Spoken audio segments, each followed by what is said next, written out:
Author Ron Rummel was about to publish a book revealing what he believed to be the real purpose of the Star Wars project when his body was found here in McClay Park in Portland, Oregon. His death was ruled suicide. Few agree with that verdict. As far as the police and the FBI are concerned, it's case closed. Unfortunately, there's the shocking thing that his murderer, I believe his murderer, is still out there at large. Why is it you're speaking out? There have been enough lives taken under the premise of suicide. They were actually very stable individuals. They had families and they had lives to look forward to, and they had every reason to live. And if there is some form of conspiracy out there, then the more people that are talking might end up saving lives in the long run. And I killed two of them. Yes, they're mortal and they do die. However, in the process, one of them did this. All I remember is that he just kind of waved his hand in front of his chest, and the next thing I know, this blue beam hit me and just literally opened me up like a fish.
Ladies and gentlemen, welcome back to Alien Addict. This is the show where we discuss all things UFOs and aliens to the paranormal, and our pursuit into the mysteries or the unexplained. Welcome into the show. So yes, we're back at it once again with Phil Schneider. Yes, it's like a revised edition because it's not the first time I talked about Phil and the myth, the legend himself. So yeah, I was sort of going through the information and trying to find a realistic conclusion, because what I've noticed about old Phil is that the fact that he had a lot of wild claims, wild stories when he was doing his presentations. Okay, got to sell it, and whether or not you think it's actually true or not, we're going to get into it today. But there's one thing I have noticed going through the comment section. I'm screwing my words up already. You see that he's got a lot of love, a lot of support as a true American hero.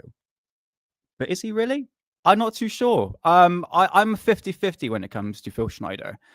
And then when we get to his death, I'm like, oh God, it's pushed me back into the conspiracy realm. Like, something's odd. Don't get me wrong. But with ufology, you get a lot of BS that comes with it. Just saying, But we're going to go into his story anyway. But one thing I've noticed is every Sunday, always go for a breakfast. It's just a tradition in this country, right? Like the English flag, right? Eventually, English breakfast will become racist at some point, I'm pretty sure. But anyway, you will find less like old greasy shops. Like you want a cheap fry up. It used to cost you £5 and you get something like this, okay? You normally have black pudding. I don't have black pudding because apparently it's just pig's blood in it. Not for me, thank you. But you find in them less and less. I'm talking about the cheap one, the Gert cheap one. The lady behind the counter, she's got the apron with a fag out her mouth. She's got a cup of tea, like, you're right, my love, So don't get offended by the word. It's fine. It's a cigarette in this country. But you just find them less and less and less these days. And now you're spending £10 on like a Boston Tea Party breakfast. And you get like this like gourmet crap. It's like, no, just shove it on my plate. I want to feel full up when I want a breakfast. Now, the people in chat, oh, bloody 40 comments. Oh, bloody hell.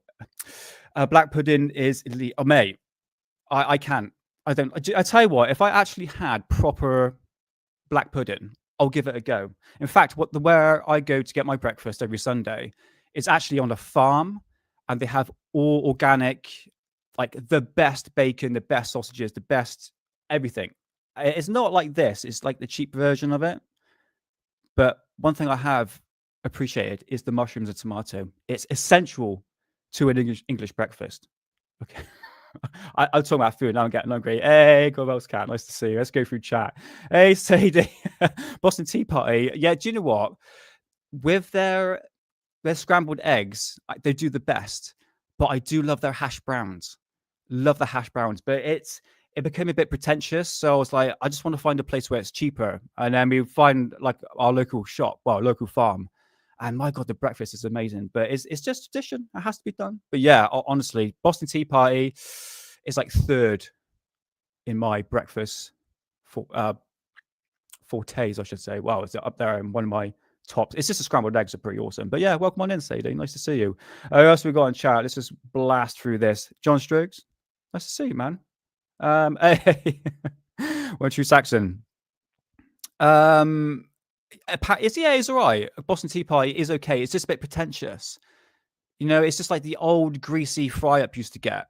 You just don't see them anymore. It's quite disheartening. Unless you're going to like a Weatherspoons, and that's gone downhill. Have you ever tried their burgers? It's awful. Hey, green tea. I'm talking about food again, green tea. It's a habit of mine on Alien Addict. But welcome on in. Nice to see you. Hey, grumbling grunts. Nice to see you. Great podcast, by the way. I'd love to pop on at some point if you want me. Shout me out if you want to at alienaddictpodcast@gmail.com. And for the people that want to send me emails, I actually have the password saved on my phone, so I could get notifications now. Top, because it's between like me and Ollie, so it's a bit like a confusion going on. But I'm all fully connected. Come check me out if you want to get in contact with me, or on X as well at Alien Addict or the Cosmic Twilight with 2 T's at the end. So yeah, I'll just leave that there for the moment. Yep, alienaddictpodcast@gmail.com, because sometimes I forget. So yeah, but nice to see you, man. Yeah, welcome on in. Pagani Productions. Did I say it right? Probably not. But yeah, welcome on in. Nice to see you. Let's put chat up there. Hey, Paul Robinson. How's it going, brother? Nice to see you. What else we got on chat? Let's just go through. Hey, One True Saxon. Oh, Road Matrix. I'm sorry. I've had like a really, really, really shit week. And I thought, do you know what? I'm going to go 420 hard before the show, forget all my problems. Not the best thing to do. But I caught something in the sky literally 10 minutes ago, which I'm going to show to you now. At Bob Lazar, I've got something coming through the post. And it begins with an R and finishes with a B. Go figure. Maybe next week. Hopefully it turn up. I think that's everyone. Let's double check. Yeah. Okay, but first things first. Oh, hold on. We've got someone else here. Cindy, Curiosity. Nice to see you. Welcome on in. All from the Netherlands. Awesome. Well, welcome on in. What time is it over there? That's an odd question to ask, isn't it? Because in America, it's like 4, 5 o'clock Eastern or something like that. And I know some people from Australia as well. So yeah, but welcome on in, Cindy. Nice to see you. Also got in chat. Correct it. Yes, got there in the end. First things first, let's get this off the screen because it's making me hungry, mate. Absolute starving. All right, okay. Oh, fair enough. It's not too far from me, actually. You're hour forward. Nice one. So yeah, news flash. I'm off Twitter. The whole she pop up. Yeah, nice to see you. Yeah, it's become a bit too much with all the shit going on in the world and everything. It's become a bit. Yeah. I mean, I spoke to the missus yesterday, and it's like sometimes it's good to recharge. So I don't know what's going on Twitter, and to be honest with you, I don't really care. To be honest with you, I mean, I could just unsubscribe or unlike the pages that I'm not interested in or that triggers me, or just avoid it, which I've just avoided it, which is absolutely fine. Doesn't bother me at all. So, it's between 1 and 4 p.m. in the States. Oh, okay.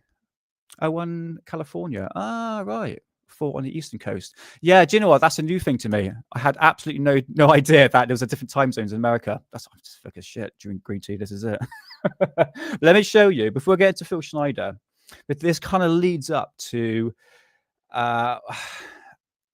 it's Sophia. If you're in chat, yo, Sophia, I don't think I said hello to you. Yeah, nice to see you. Yes, she can confirm that emails does work. And I have to admit, Sophia, I will have to apologize a little bit later. We'll get to it. Because I saw something. I was at work. I was like, oh, just pop on this. And I was pretty much on the floor laughing. It's just like, how far can you go, mate? But we'll get to that. So I will apologize in due course. But right, let's get back to this footage because hold on 2 seconds. I just got the fry up thing on there. I need to take it off. Is that it? Yeah, that's it there. I tell you what, to make it more clearer, I'm going to pull it through Clipchamp. And in the meantime, I can talk a little bit about Phil. Well, actually, no, I might be able to do this instant. Oh, it did instantly. Okay, fair enough. Okay, forget about that. I shall bring this up instantly for you guys. This is my editing software. And I caught an orb in the sky. What I'm going to do is...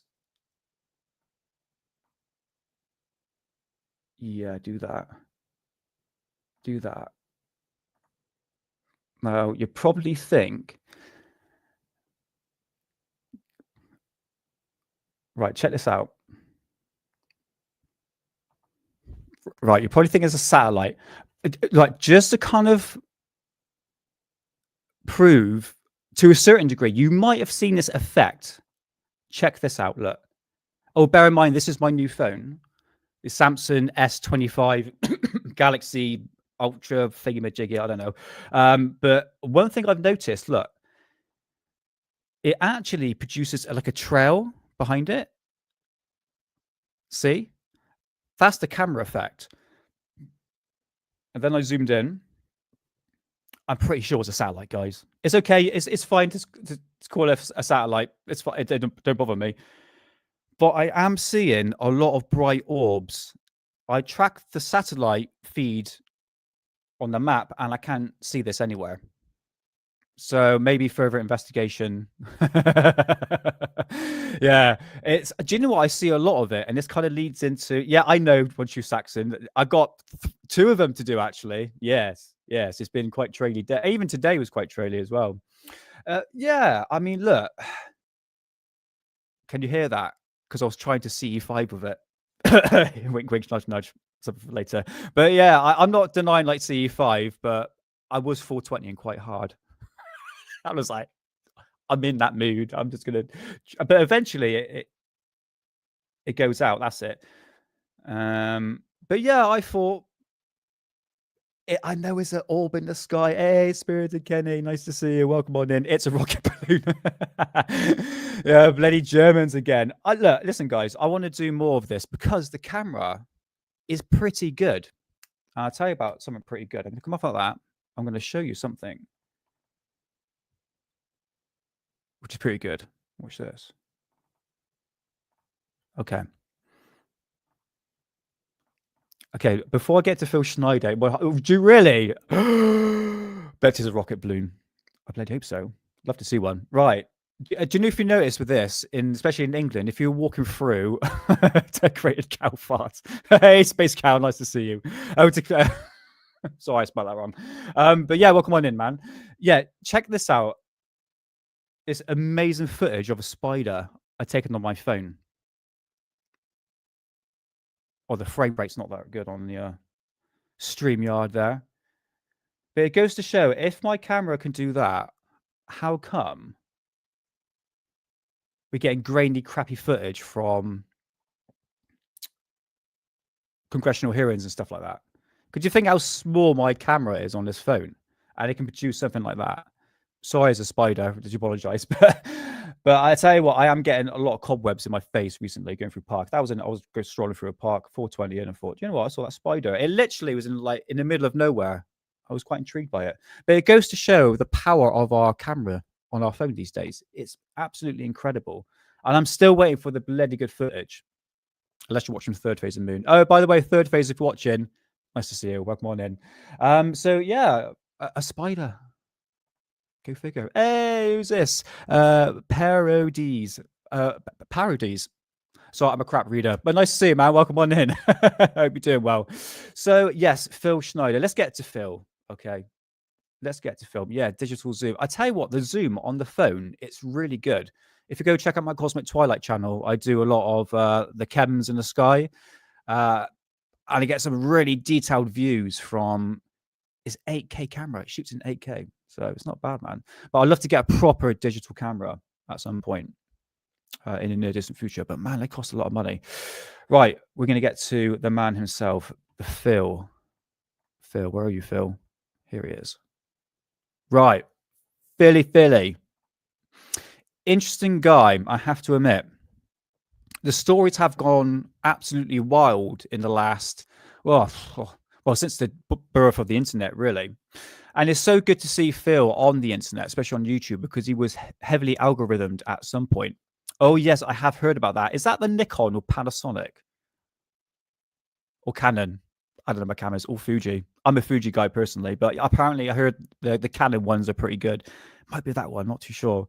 But yeah, Phil, his stories have gone quite rampant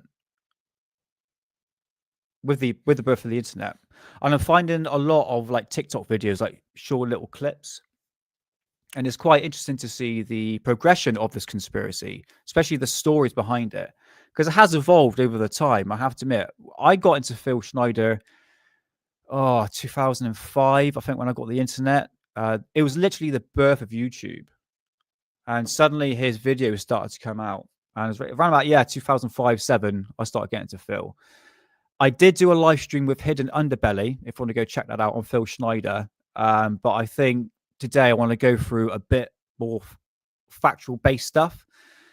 And I would say this, if you're a hardcore Phil Schneider fan, I might say some things that might trigger you.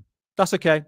We're all human. We all get triggered and all that. But there's some things that need to be said because there's so many YouTube channels talking about Phil Schneider, but it's only giving one side of the story and not necessarily the whole side of the story. Oh yes, I've heard that. Lumix. It sounds expensive. um, yes, he said his dad was part of the Philadelphia experiment. This is the problem with people in ufology. Now, I'm going to put Phil Schneider in this category. Phil, Al Bulick, George Azamski. I'll put Ed Walters in there with a Gulf 3 sighting. Good storytellers. It's got to have a good, juicy story to go with it. You could say it's bullshit. You could do, to a skeptic.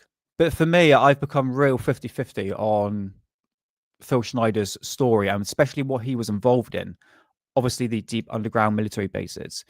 So, hey, Chillston, nice to see you, man. Welcome on in. I will go through my notes and everything. I've got quite a lot of notes to go through and some factual stuff. So if I avoid chat, I will get to it at some point. So, oh man, 4th May. I'm going to be honest. I prefer brand new instead of secondhand. I'm finding out. I'm finding with that with technology. Anything like a phone, a PC, anything electrical has to be brand new. Get the warranty with it. Unless I got that thing wrong, what you're saying. I don't know. Man, I've just like chilled out for this one, man. I've been listening to like amazing music. There's a wonderful music. Actually, I'm not going to play it because I know I'm going to get copyright. It's got like the Simpsons thumbnail, and it's like 420 music, and it's real chilled. So yeah, come 420, and obviously it's tradition because I am from the southwest of England, and I go to my local farm, which I did today. Bought some absolutely amazing fresh chicken, and I bought this, which is elderflower fused cider. And this, I have to admit, Rich's cider, I know it's a local brew, absolutely is the best cider. So come and, oh my god, get this thing on. Hold on, I got to put it between my legs. Hold on. So yeah, come 420, grab a drink. And let's get into some Phil Schneider. And I did put a poll out, actually, whether or not you believe Phil Schneider's stories are real or not. But we're going to get into it. So this guy here, the man himself, right, let's put this over here. Can actually speak into the microphone. Yeah, I was going to say people get quite defensive over Phil. Some person in the last live stream I did on Phil Schneider on Hidden Underbelly's channel kind of had a go at me because I said that I was just joking. I said like Phil Schneider's hand kind of reminds me of like Hanson from Scary Movie 2. Like there's no disrespect, you know, but it's just because it kind of reminds me of it. Right. So anyway, Mr. Schneider himself. So his early life, we're going to go through his early life, and apologize, I'm not going to get to chat. Hey, DW, I did see you there. Hey, I did see you. I'm screwing up my words so badly. Screw it, whatever. Oh, right. Okay. Fair enough. Oh, so is that a brand? Okay. Sorry, out of market. Oh, fair enough. Okay. But yeah, like I said, sound expensive. Hey, John P. Adventures. You're back. Nice to see you, man. Welcome on in. Yeah, much love, brother. Much love. I tell you, you're prolific at uploading videos, mate. It's amazing. Your shorts and your videos is awesome. Yeah, and hook me up with a date as well. And I will get onto your show as well. So, Mr. Schneider himself, we're going to go back to his early life. All right. So he was born on the 23rd of, I'm sorry, I can put it bigger. Yeah, so he's born on April the 23rd, 1947. He was at Bennett State Hospital, which he was born from basically a Navy family. So his mother was Sally, and his father was Oscar Schneider, which was a Navy captain. We'll get to that in a minute. So Phil was a Navy boy. What I mean by a Navy boy, or Navy brat, as one would call it, that he had various trips around the seas because his father worked for the US Navy as a, we'll get to that in a minute. I'm not going to spoil anything. So yes, he was pretty much traveling all over the seas and throughout the America, through Europe. And he was, like I said, he was a bit like a Navy boy. And Phil also had an older brother called George and a younger sister called Polly. We'll get to them in a bit, all right? Because we've got a few quotations for them, which is quite interesting. As the birth of the internet has come along and we can get through information accurate information, so to speak, we can actually get a clearer example or clearer clarity for this story, so to speak. So as a kid, Phil was very gifted, various interests, digging rocks and explosives, and also sci-fi. So he was a massive sci-fi nerd and pretty much into conspiracies because he was a frequent reader of Alien Digest magazine, which I'm trying to find on eBay at the moment. It's kind of difficult. And he joined the Bigfoot Society and other conspiracy societies back in the early days. So he was kind of like born and bred, but like you and me, so to speak. So in his, I just want to see what photograph I've got here. Okay, that's his father. I'll get to that in a bit. So yeah, Phil claimed to be a geologist, structural engineer, and explosive expert. And he allegedly worked for major defense contractors, such as Morrison and AG&G and others. But he claimed his speciality was hollowing out subterranean spaces, which is basically deep underground bases, otherwise known as DUMBs. Yeah, DUMBs is deep underground military bases. So yeah, it's a bit of a weird term to say it, but that's what it is. Phil does mention that he does have a degree, but it was actually scrubbed from the records, and he's explaining it as a bit like a Bob Lazar situation where you can't really find any records of his educational background. I think some stuff came out about Bob on that one. Bob, if you're in chat, clarify, please, mate. I know you're there.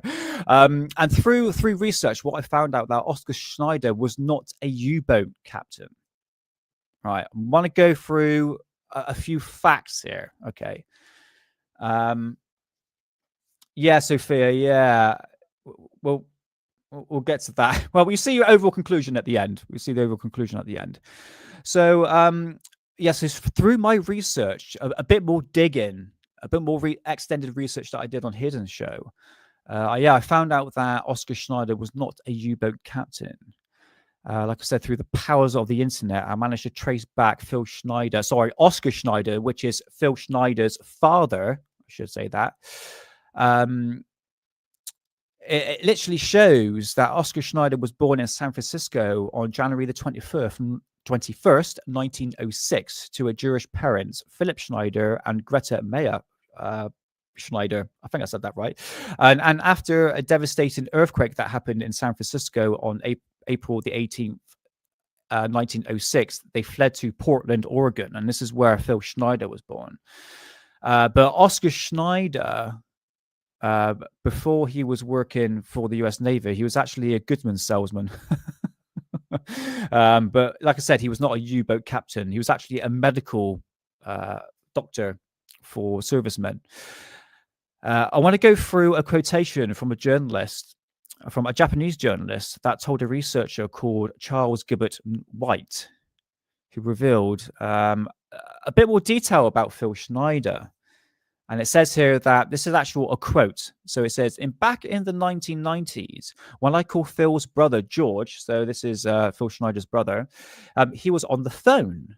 He was working then at Portland River Patrol, and his sister Polly sent me a letter also.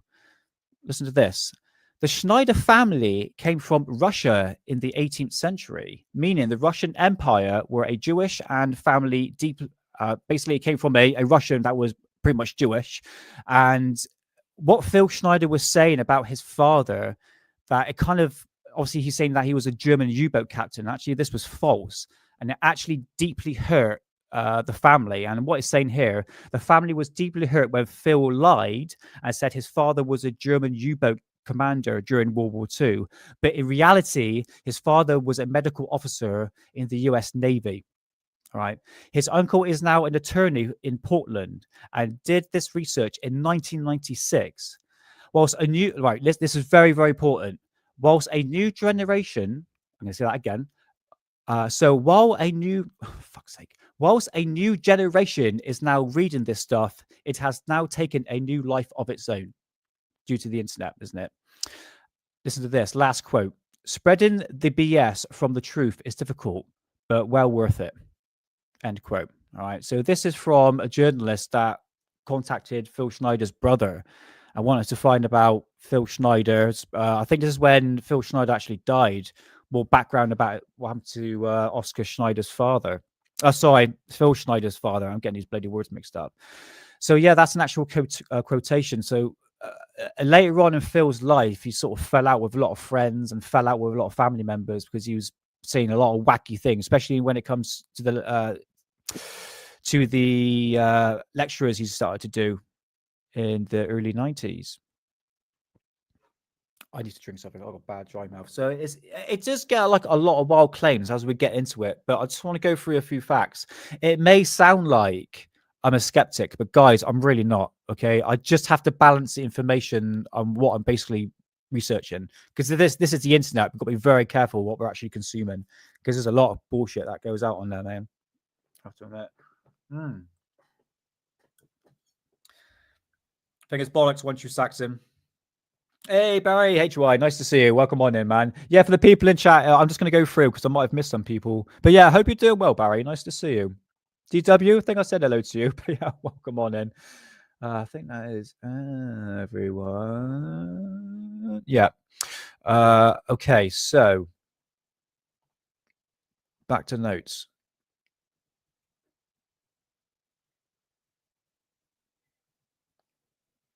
Okay, this is going back into Phil Schneider's father, Oscar. I want to go through Oscar Schneider first, because it leads into Al Bulick. So there is a connection going through my presentation here, guys. This was a very quick presentation I put together quickly. So Oscar was based in the Philadelphia Navy Yard in the 1930s. And there's a possible link to the Philadelphia experiment. And obviously treating the crew members after the experiment actually happened. Now, for the people that don't know what the Philadelphia experiment is, I mean, I could do an episode on it, which I have done an episode with Hidden Underbelly. Hidden was like, oh yeah, it's bullshit. I just want to go to a bit more detail into it, basically. But what the experiment was the USS Eldridge, which was the name of the boat. And it had this new Tesla technology that was being experimented on. And what they wanted to do was to make a battleship invisible. So they put this battleship to the test. They had all this equipment on board. I'm not too sure if they actually had crew member on first, but the first tests were done. And apparently a big like fart green cloud came out and encapsulated the actual boat itself. And then the fog went away, and then the actual boat disappeared. But it turned out it actually reappeared about, I can't remember rightly, about 10 miles away east from where it actually teleported from. So in other words, actually teleported or time traveled or something like that. We're going to get into Al Bulick's sort of story into that sort of conspiracy alone, which is even more wilder, to be honest. So yeah, what was supposed to cloak a battleship actually teleported it instead. So that is the Philadelphia experiment. So Phil Schneider's father was based in Philadelphia Navy Yard in the 1930s when the experiment took place. We'll get to the document in a bit when we get to Cynthia. So Phil claims his father helped treat the crew members for the USS Eldridge, which was the name of the boat, for the Philadelphia experiment. A document was presented. We're going to get to Cynthia, which is Phil Schneider's ex-wife. And I can't remember if it was a document or a letter, and it refers to, and this is what's actually saying in here in this document. So I quote, confining crew members of the USS Eldridge, a mental ward in Virginia, the escape of some crew members, and the autopsy of a crew member who had an item implanted behind the eye. According to this document or letter, I can't remember, but we'll get to that when we play some videos. And I've got videos, guys, don't worry. So yeah, this is according to this document, apparently. So there is the Philadelphia experiment. I need to go into it again. We could do it on Alien Addicts. We'll put it in the near future because it's a whole mind fuck on its own. Like it's all over the place, absolutely all over the place. So yeah, back to Phil Schneider. So in 1966, he was working on apparently deep underground military bases, but he enrolled at the time as a freshman at Portland State University. He worked part-time at an audiovisual department, but 2 years later, at the age of 21, he suffered a series of how can I say this? Oh my god, like I brain fart. Sorry, psychiatric episodes. That's a bloody complicated word for me to say. So yes, he had a psychotic episodes. Sorry, I'm going to say that again. So, but by 2 years later, at the age of 21, he suffered a series of psychotic episodes and was committed to the Dimish State Hospital in Oregon. Oregon, isn't it? Oregon? People in America, I'm probably saying that wrong. Yeah, Oregon. From June the 30th, 1968 to January the 29th, 1969. So it was a good year there. And he was diagnosed with, and this is from an actual document you can actually get on the internet. So Phil was diagnosed, right? And you can't ignore this. There's a schizophrenic with the chronic and differentiated trails of also prone to self-mutilation. Let me say that again. Schizophrenic. He was schizophrenic, basically, with the chronic differentiated. Oh my God! Screw these words. I can't. It's too big words. I haven't got the capacity to actually think at the moment. So the disadvantage is that he had missing fingers. Now we need to get to his fingers and why I got missing, because he said he got blown off by an alien. But the fingers on so the fingers that were missing from his left hand made him unfit for military services during this time. And by 1974, according to Phil, he was working on deep underground military bases, but in fact living at a 5-story apartment building at 2255 West Burnside Street in Portland, where he worked as a carpenter and general handyman. So there is confusion on the timeline here. I'm really going through, but at the same, yeah, mate, honestly, she's got to come back. Jenny, you're there, darling. Where are you? Because hey, gobstopper, I fought 22 hard and I can't read properly. I don't have a lot of reading to do, but don't worry, we'll get through it. It's those big complicated words that do my nutting. Right. Oh, sorry, I've got pictures to go with it. What dumbass. So this is Oscar Schneider, right? And you can see here, he was a Oscar Schneider, medical officer for the USS Eldridge. Oh, that's crappy. Is it? Something father. Yeah, Phil Schneider's father. Something. Okay. Yeah, this is the actual. Is it ancestry.com of Captain Oscar Schneider? And you can actually tell where he was actually born and everything. So what Phil Schneider was saying was actually incorrect. And we know that because we went on ancestry.com, well, someone else did the research and find out that what Phil Schneider was saying in the lectures about his father was actually incorrect. Oh, yes, this is right here. Phil Schneider being banged up in the psychiatric ward. Am I going to read? Probably not. No, it's not that. So yeah, this is the actual. Oh, hang on a minute. Oh no, I got this wrong. Hang on, hold on. No, I've got the wrong thing. My bad. No, this is a disability paper from 1981. But at that same time, he was working on deep underground military bases. So you see there's some sort of confusion when he's claiming disability, but at the same time, he's working for deep underground military bases. Doesn't really make any sense. This is like the whole thing behind it is just a bit convoluted. What's this here? Yes, it's saying here on April the 23rd, 1947. Hold on. No. Sorry, my bad. A Schneider, a former patient at Demish State Hospital in Oregon. Oh, fuck's sake. In July the 30th, 1968 to January the 29th, 1969. Whilst at the hospital here, Schneider characterized a schizophrenic with the chronic and differentiated traits. Under stress, Schneider would mutilate. Read it, Jenny. Was it? I was born 1989. I was way too late. Yeah, I love to be born in the 80s.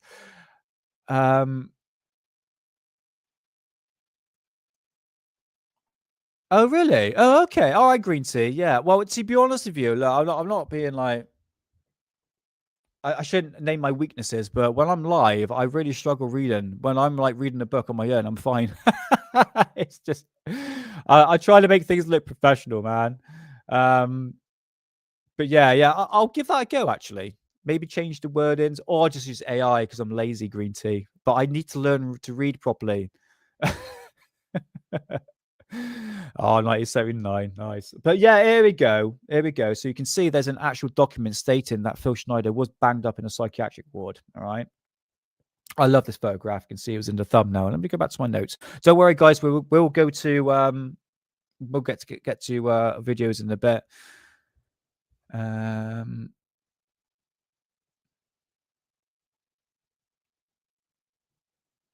Okay, so at this time in the 70s, where he was a freshman, it was brought up that Phil Schneider was hiding radioactive rocks under his bed. No joke. Okay, so there's an actual FBI document, I think.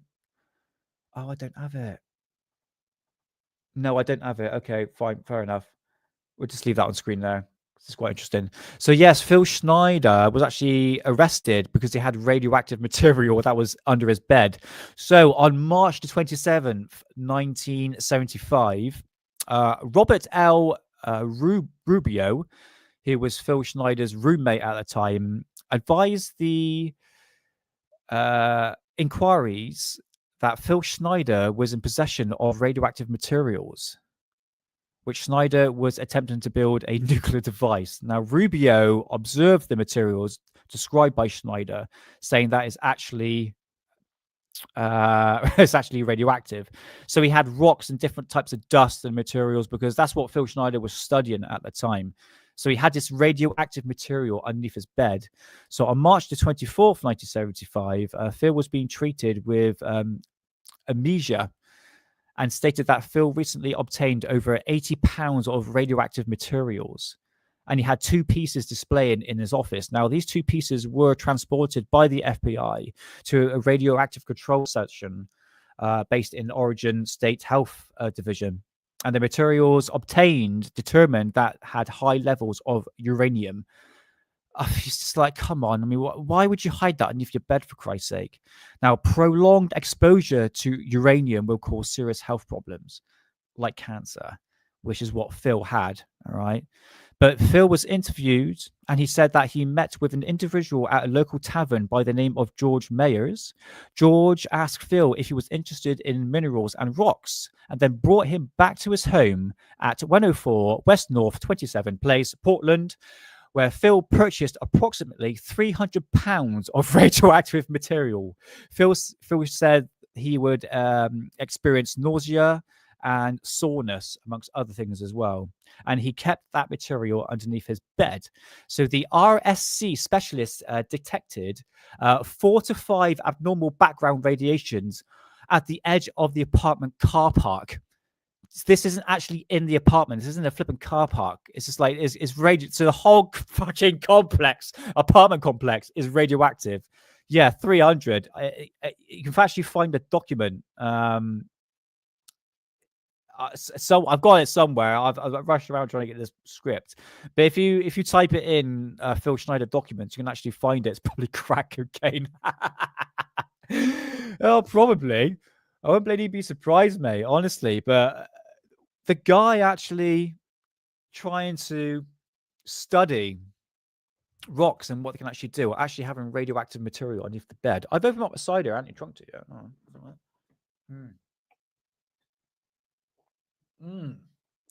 Oh, yes.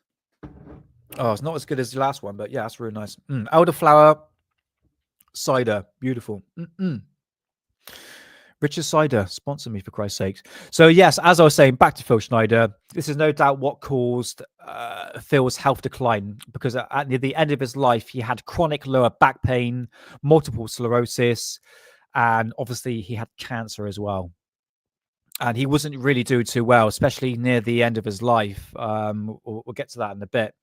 So the missing fingers, right? This is another thing that I'm a bit like, oh, it's Mark G. Have I said hello to Mark G? Hey, Mark G, nice to see you. Welcome on in, man. Yeah, I hope you're doing well. Welcome on to the show. So what we're going here by is that Phil Schneider's fingers were blown off by aliens. We'll get to his interview in a bit. Well, his lecture. But his wife and friends recalls the fact his fingers were actually cut off by a sawing accident at work because he was a carpenter. I'm not too sure what the timeline is on that was. It was before he met his wife, his second wife, actually, Cynthia. Come on then. Come on, come say hello. And my cat would say hello. Yeah, so Phil met his second wife. No, not his first, because his first wife didn't last that long. It's probably about a year. But his second wife is where we're going to get quite important information from, because she's been coming forward recently about Phil. So Cynthia Simon in 1986. So Phil Schneider met Cynthia Simon in 1986, and they married a year later in 1987, but eventually divorced in 1990. Okay, so we're going through the timeline now. All right, so this is where he met Cynthia, the wife. So Cynthia known Phil as complex, as he can be affectionate one minute and become quite reclusive and erratic the next, which can contribute to like bipolar tendencies, I guess. He can also be manic and also have violent outbursts. Not very good. And this is from Cynthia. So this is a quote from Cynthia, daughter, I believe. So I quote, "Phil was a very complex person. He did things that were not positive in his life. He had a checkered past, and out. Oh fucking hell, man! Oh my god. Cool. All right, Space Cow. Nice to see you, man. Yeah. Have a good one. I'm gonna try and read this because I think I said this quotation wrong. So yeah, Phil was a very complex person. He did things that were not positive in his life. He had a checkered past, and he was very abusive in the marriage. So this is according to I mean, look, I'm gonna be honest with you. If you look through Phil Schneider's lectures that he did, I think he did 25 of them. He can be quite erratic at some points, and when someone's in so much pain, obviously with cancer and especially back pain, it tends to affect the person mentally. And I think these violent outbursts can be contributed to severe pain he was in, especially in the 90s.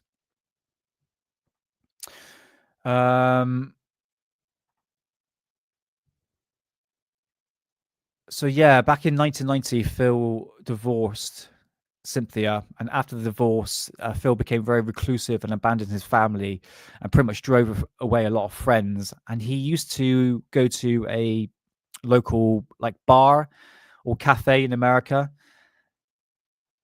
and he would tell a lot of his stories about the alien abduction and his hand and all that. So he was known to be quite a wacky guy in terms of his stories. So we're going to get to the videos in a minute. So where did Phil Schneider actually get onto the scene itself? So in 1990, he attended a lecture at a UFO conference in Seattle. And this lecturer was none other than Al Bulick. Have we got Al Bulick on here? No, I don't. Okay, we'll get to Ron in a minute. So yes, Al Bulick, he was to do with the Philadelphia experiment. I remember I was talking about that earlier. And he was actually part of the Philadelphia experiment. He's the one that actually traveled to the future in like 3000 something or like that. You can find loads of videos of Al Bulick, but he's a great storyteller. This is it. It's how people present the stories these days. You've got to be a good storyteller if you've got to make it ufology. I just got to say, it's just, it comes with the territory. So Al Bulick was well known for being part, obviously, with the Philadelphia experiment and traveling to the future.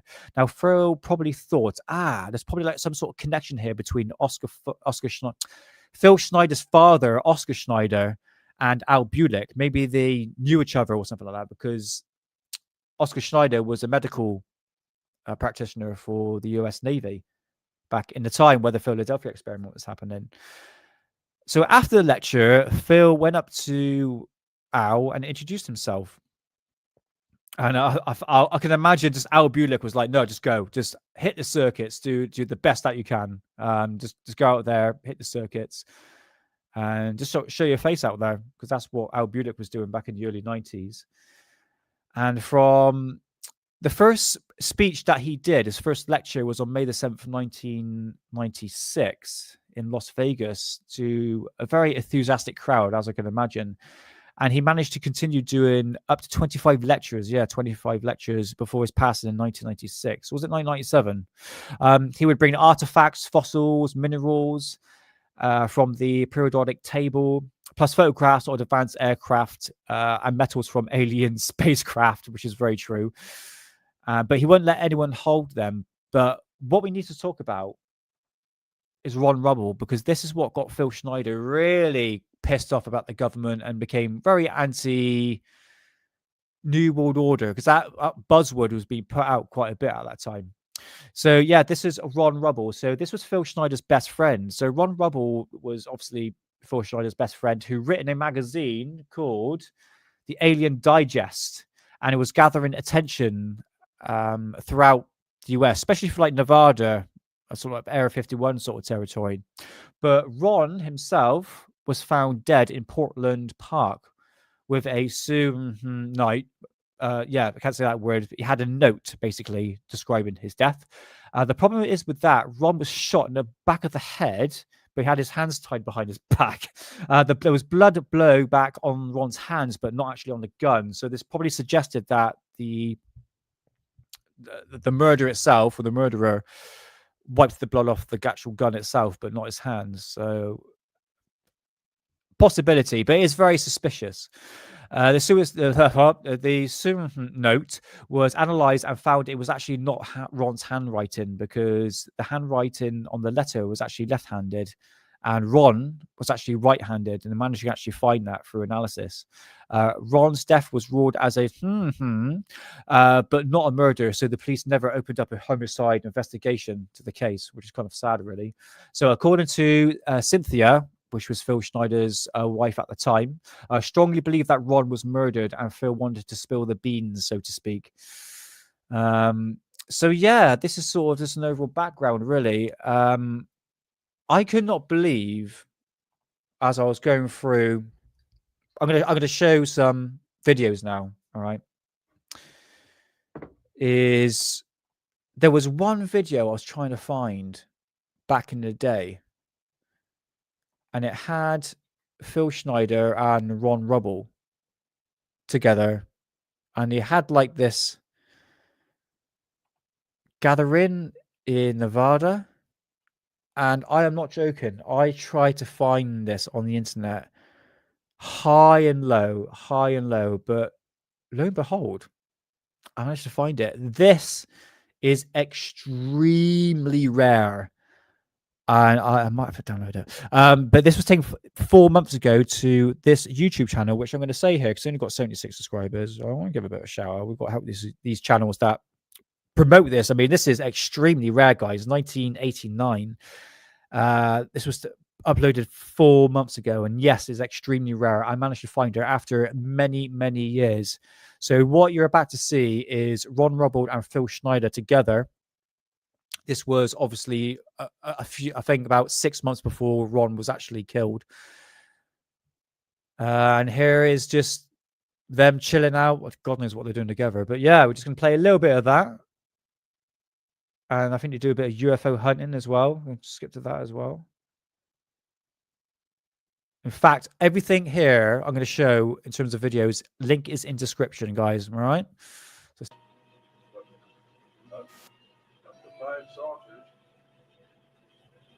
Okay.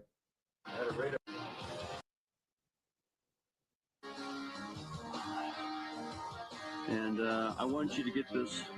Let me pan back here a little bit so you can see what it really looks Oh, do you know what? Am I going to get copyright for the music? Oh, sod it, whatever. like. You probably notice it's coming out of one ear and not the other. Do apologize. This is the only one I can find. So It's absolutely just gorgeous from where I'm at. I just had to show you this because I wouldn't want you to miss it. Totally okay, so that's tremendous. Ron Rubble. We talked to the two owners, and they were very nice, pleasant people. So yeah, you got Ron Rubble and you got Phil Schneider out on a road trip to Area 51, where they actually spot. I tell you, let's just skip ahead to the UFO sightings. Don Newman, tape, got your car. And look, gonna be honest, me back in those days, I would have done exactly the same what these guys are doing. Cab, and he's going up by the Atomic Energy Road. Yeah. Yeah. There we go. Phil, got it running. I can't see anything. I'm hoping that this thing will come in on the film anyway right now. I got the advanced gain button up. This thing's going nuts. I know. Because I was this on Napster, I can If you imagine. guys I tried to can look hear through the this Wayback tape, Machine, couldn't we have find been it. watching two flying saucers for what, about the last half hour? Yeah, last half hour. At least the last half hour. It's about 10 to 20 degrees below zero out here. Hey, it looks like All I'm right, getting yeah, I heat love mirages, and I can't like pick Lord of them the up. I'm Rings getting heat sort of period mirages piece. Love that sort of stuff. from this far back. So I'm lucky I turned this thing on. I don't know if it'll come out on film or not, but I can see the heat mirage right here. Oh, go on now, skip See if I ahead a can't bit. see the moon at least. No, I won't even pick up the moon. Right, he's got a dot. Here's a dot.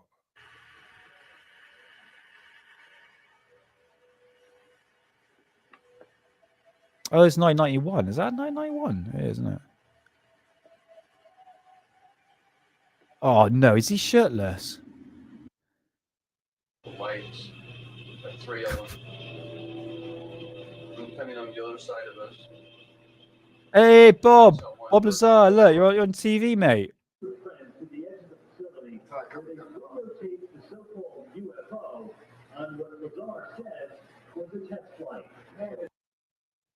All right. If you want to go see this video, it's like 30 minutes long. It's extremely rare. Oh, fucking hell. Extremely rare. Nick, learn to speak. But nevertheless, it's a very, very good piece of archive history of Phil Schneider and Ron Rubble together.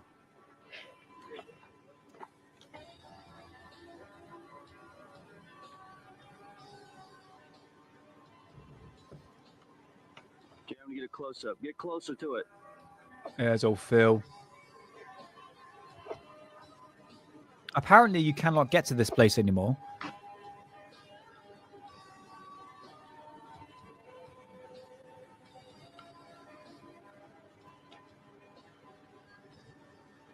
And there's those guys probably looking at us right now. So I think they checking us put the out. perimeter, And the see barrier a around bit here to show you further just how out, I think. desolate this place is. It is pretty desolate. Nothing. I mean, there's just nothing here.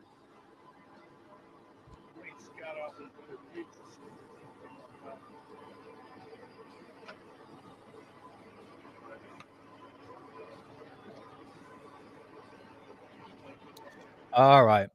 All right. That's enough of that. But what I'm going to do is going to put up. Ooh, what shall I do?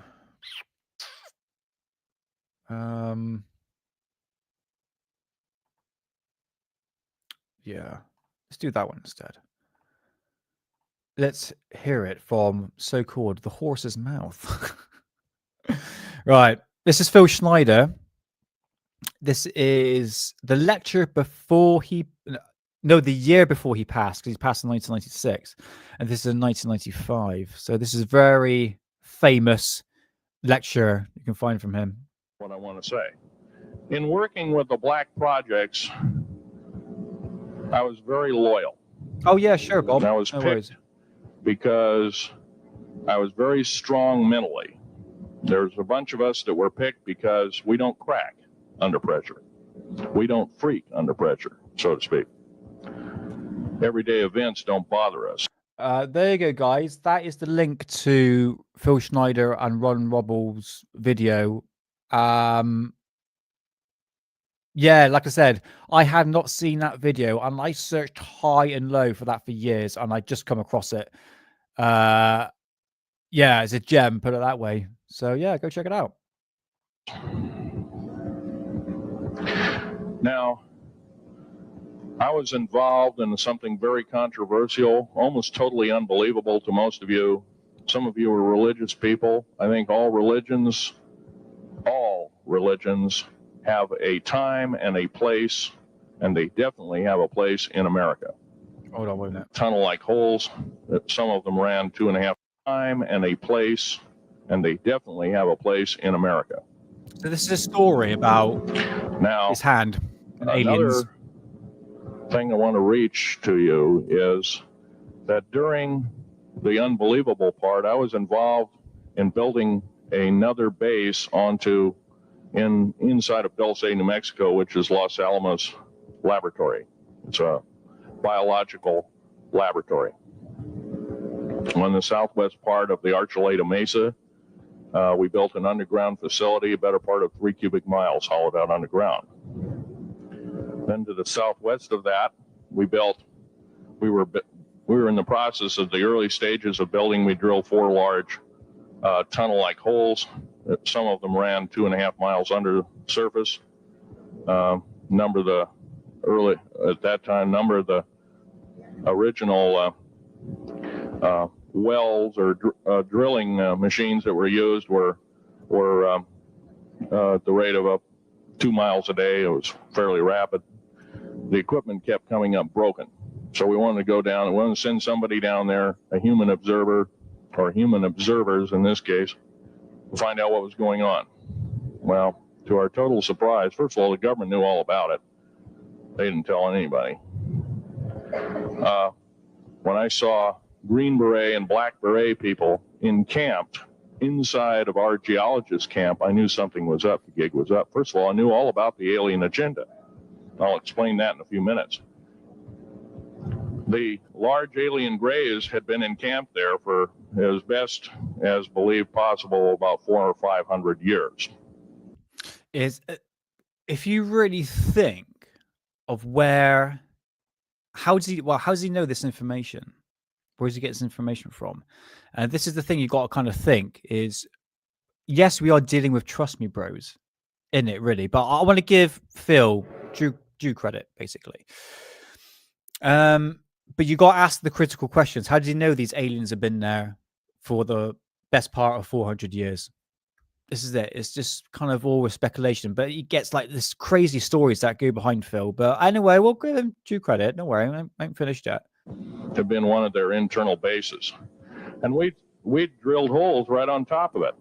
All the stinking air, all the black sooty air came right out as soon as the first hole was sunk, and all this soot came up. And well, that's when all the hell broke loose, really. All started. I wouldn't be surprised, Green Sea. Yeah, I think he's probably not telling us what he's actually got behind closed doors. Because remember, he's being funded by NASA and the Department of Defense. And we did confirm that on Hidden Underbelly show on Wednesday, talking about the moon landings. Man, some people got so triggered by that. Honestly. Anyway, after we drilled all 4 holes, it took about 2 days to drill all 4 of them. I would be surprised, Green Sea. And when you build a underground base, you drill 4 basic holes, and then you build called stopes or cross-member holes across, and then you use blasting equipment. Yeah, I've read about that, Mark. Yeah, for sure.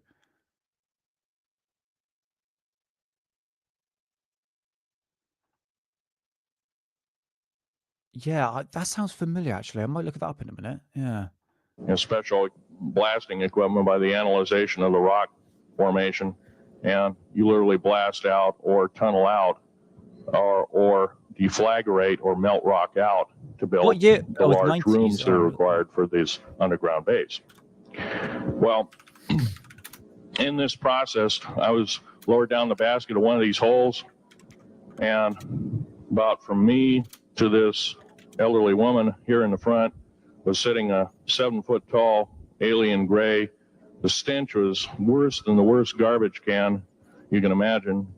The person the entity was absolutely horrible. I didn't waste any time. I reached for my pistol. At that time, as an engineer, I didn't have time to carry all the folderol of one of these big submachine guns at all the sea spray and the yellow fruit and all the outer. Hey, Stephen. Yeah, Polarity. Yeah, he's, I suppose, but yeah. Welcome in, man. Yeah, it's a kind of like 50-50 on him. I have to admit, it's I go both avenues when it comes to research. Look at basically the skeptic and what the conspiracy or believers will say, basically. perimeter and inner perimeter security people carried, I carried a little Walther PPK pistol with a 9-shot clip. This is in late August of 1979. Now, you got a regular suit of clothes, you got a regular clothes on, plus you're in almost like a spacesuit environment, and you're reaching for a gun. It's not the easiest thing to do, and then to pop a clip in it and start shooting. And I killed 2 of them. Yes, they're mortal, and they do die. However, in the process, one of them did this. All I remember is that he just kind of waved his hand in front of his chest, and the next thing I know, this blue beam hit me and just literally opened me up like a fish, and burnt my fingers right off of me. And it was some form of electrical force, because the kind of like being hit by a lightning bolt burned all my toenails off of me. Completely crispy crittered my left foot, burnt the shoe right off of me. All I remember is the smoking remains, and I'm still conscious, but in and out of, I didn't remember much. And there was a Green Beret that was right behind me that risked his life. In fact, he died. But he risked his life. He shoved me back in the basket and hit the button and took me up. And I wouldn't be alive talking to you today if it wasn't for him. I'm forever indebted. He lost his life. 66 Secret Service agents, Green Berets, Black Berets, crack troops lost their lives because the government, our United States government, lied, did not tell us anything about the alien threat. There's a war underneath there, and I'm talking dead serious. It's been going on since that time. Since late August of 1979, our military, the Russian military, basically the militaries of the world, have been in constant conflict with the outer space alien. The small gray, the large gray, the reptilians, the whole thing. There are 11 distinct races of aliens. 2 are benevolent. 1 had to leave here in a hurry because their world is under attack, both on the surface as well as underground. There, the Pleiadians. They're familiar. Maybe some of you are familiar with that. Would some of you raise your hands who've heard of Billy Meyer and some of the, very good, about half the group. Yeah, Billy Meyer. I don't know, man. I don't know. No, I do know. I know he's a faker. But in terms of Phil Schneider's story, look, to someone who's new or don't know about Phil Schneider, and I tell his story, they'd be like, oh, immediately dismiss it. But as we get into his death, now I want to play a video of Cynthia, because she's come forward recently in an interview, and her Phil Schneider's daughter. And I think on their perspective, because there is something odd, I have to admit. And re-looking at his death, known as a word I can't say. They said it was a stroke first, and then they changed it to a word I can't say, begins with an S. But how he did it, having less fingers and being very, at this time he's quite disabled, is very, very ill. So the whole thing doesn't really make any sense. And I kind of did like a 360 flip compared to what I said on the last live show I did on Phil Schneider, which was sometime last year. There is something fishy, But I just want to hear what Phil Schneider's wife have to say. So, yeah. Hey, Stephen. I think I said hello, Stephen. Yeah, nice to see you. What else we got in the chat? Hey, Marcus Fishlock. Welcome on in. Nice to see you. Logistics. Nice to see you. Welcome on in. Nice to see you. I've got some new people in here. And Christopher. Welcome on in, man. Awesome. So, yeah, we're going to play just a little bit more Phil Schneider, and we're going to get to the video with the wife and her testimony. Because, like I said, guys, I'm not dismissing Phil, even though he has quite wild stories, but there is very odd things behind it, I have to admit. Well, Billy Meyer is one of these lucky people that they figured, well, he's kind of a simple guy. Hey, Woodward, nice to see you. Well, don't worry, man. These are the benevolent aliens, and they've been here helping us. In fact, I picture have a picture. Let me reach for it here. Yeah, I mean, I'm going to be honest, since the Online Safety Act, it's kind of hard to find any photographs of that. I mean, I was trying to research. I mean, me and Hedden were talking about doing animal mutilations, but obviously linking it to the human mutilations. And you try and find a website now, since the Online Safety Act, it's really difficult. I did have a look on Phil Schneider's death videos, because you just got to look into it, because, you know, they're out there on the internet. But I had to use a Russian search website to do it, a Russian search engine, I should say. But yeah, they're out there, guys. Definitely out there. I have a picture of one of the aliens been working for the United States Pentagon for the last 58 years. His name is Val. Oh, hey, good Val UFO analysis. Valiant Nice to see 4. you. Welcome on in. He's right here. There's my father in the background.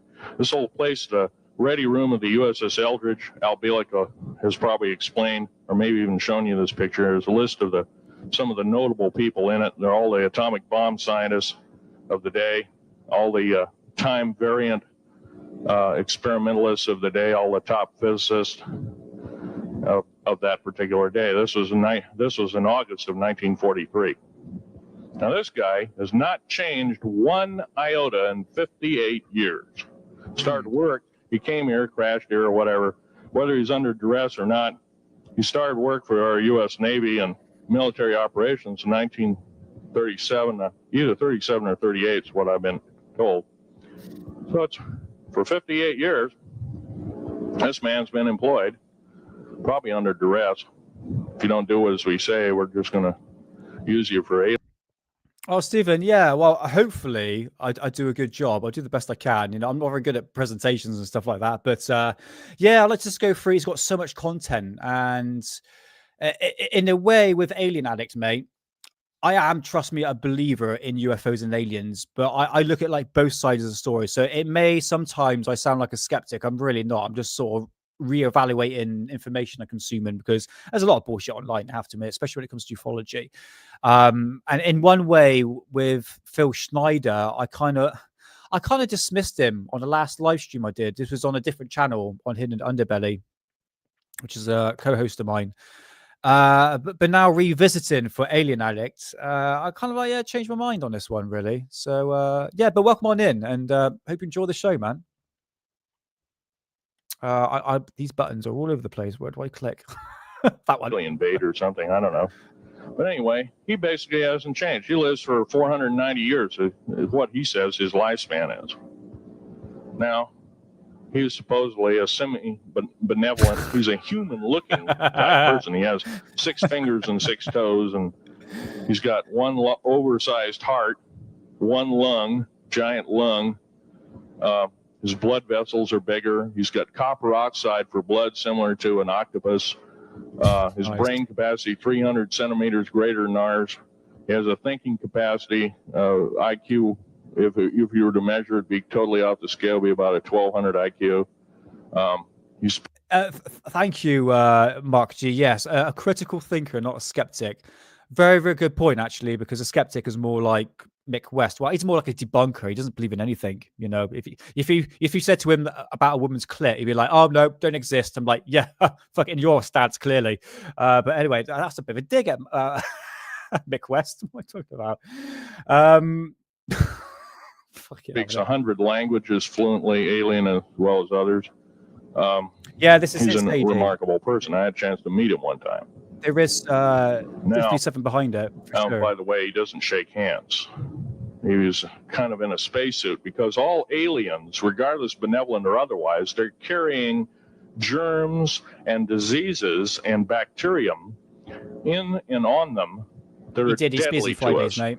If I were making policy, I'd quarantine them all, because how do we not know that some of our diseases like AIDS, Ebola, hantavirus, and a few of these other weird designer diseases, as I call them, are not made from the cadavers of some of these aliens as a biological weapon to use against the people of the United States? Well, I'm tired. I'm a tired American speaking out.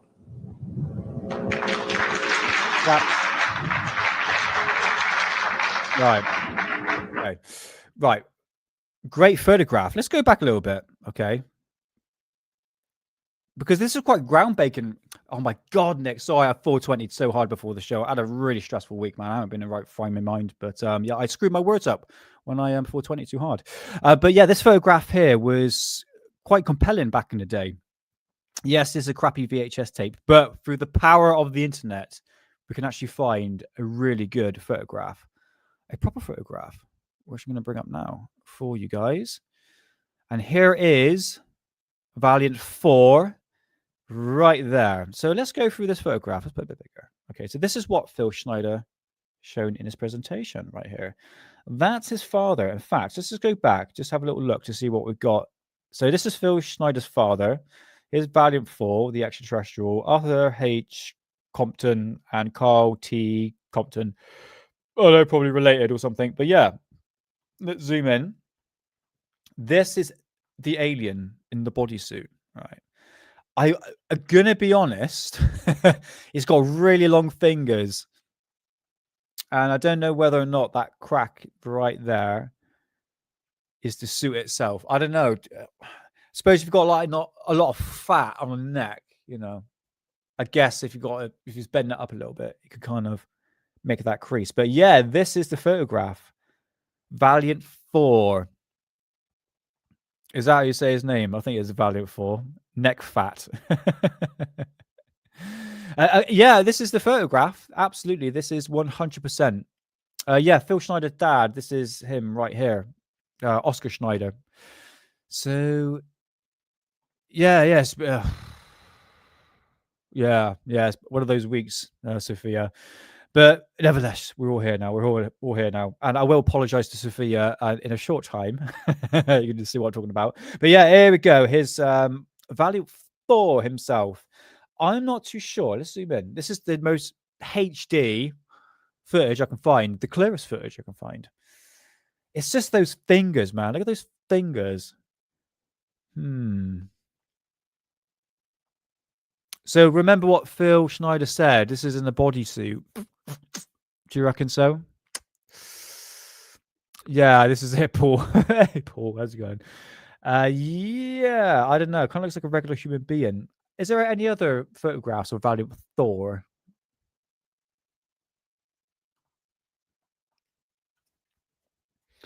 Valiant.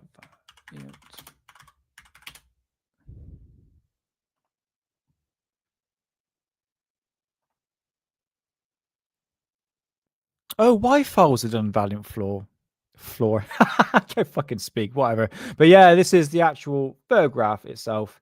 And it's kind of hard to tell, isn't it? So what do you reckon, guys? Real or fake in terms of an extraterrestrial? Kind of looks human, doesn't it? If that's a bodysuit, it's pretty bloody good. Bloody alien be sweating in it. So, I don't know. Do you know what? It kind of reminds me of there was a broadcast in the 90s. I think they were showing like Doctor Who. And you had this interruption signal that came through. And it had this like alien message. And I'm pretty sure it was like Valiant Thor was being mentioned. Yeah, it does look like he could be quite monstrous, to be honest with you. Yeah. Okay, all right, I'll check that out. Green Tea. I'll check that out. Could be a Nordic, possibly. But yeah, this is according to Phil Schneider. But as we have the internet, we can go through a bit more details into Phil Schneider's story. So obviously we've gone through. I mean, we all know the story behind the Dulce base encounter that he had.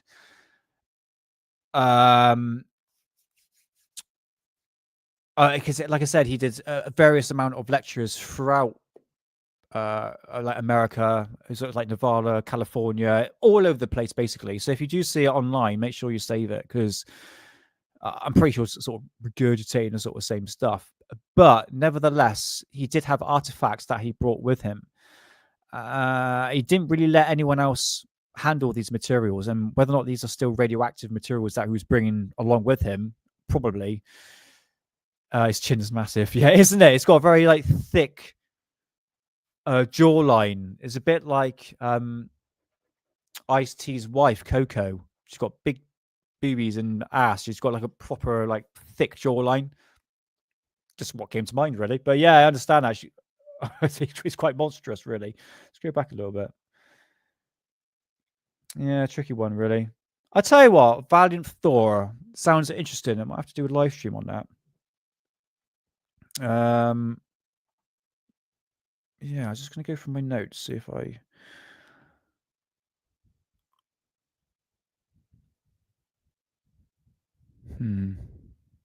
Okay. What I want to do to bring up more videos is I'm going to bring up Cynthia, which is this one here.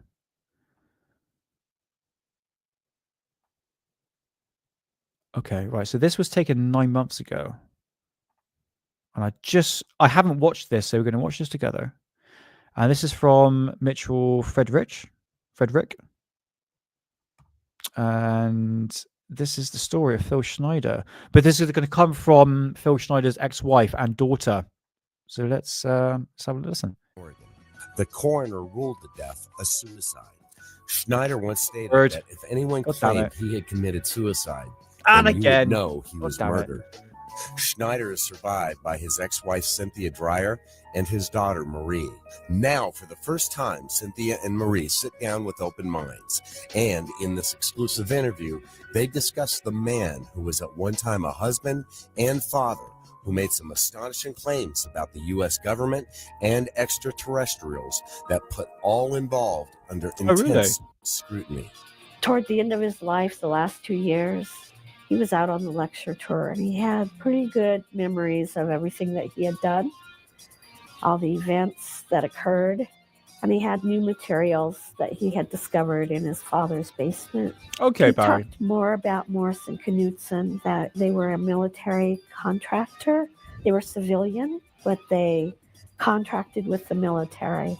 And so a lot of what he talked about was the deep underground mountain Hey, bases Kenny Terry, that nice to he see you. Welcome on dug in. for the government all over the world. I mean, it wasn't just the United States, but he also mentioned. All right, I'm getting interested now on this Valiant Thor. I was going to do Foo Fighters for next week's show, but I know Foo Fighters on the back of my hand, so I want something a bit different. All right, I'll spend my week doing Valiant Thor because it sounds quite interesting, actually. Groom Lake, Area 51. I'm pretty sure I've heard it before. F4, whatever you want to call it. He was a structural engineer. Oh, bollocks! Fucking adverts. Yeah, I was gonna say, yeah, Grumbling Grunts. Yeah, contact me anytime, man. Yeah, send me an email and I'll be in contact. Love to pop on the show and vice versa. But yeah, get your head down and enjoy your weekend, man. And have a good one. Have a good one. Hey, Mike Newby, nice to see you. Yeah, I hope you're doing all right. Nice to see you. You could balance a 10-pound coin on his chin. Yeah, Valiant Thor does have a girthy chin. Absolutely. Yeah. Put in lockdown buildings with it. But yeah, welcome on in, Mike. Nice to see you. Yeah, excuse the ads. I did have Brave set up, but I didn't get to it just yet. Oh, wait, ads. We don't need you. And he was an expert on explosives. So he was the person that helped to build the long shafts down into the deep If you go back through my previous live streams, I've done a number of videos on Maria Orsic and Frill. In fact, German flying saucers is my topic of interest. I've done so many parts of Nazis and flying saucers. Go check them out, man. But yeah, very interesting topic, Frill. Absolutely. underground mountain bases. He witnessed those and the monorail system that they had Okay, man, I'll the check it different out. dumb bases, and talked about how fast they were. You could go from New York to Los Angeles really fast.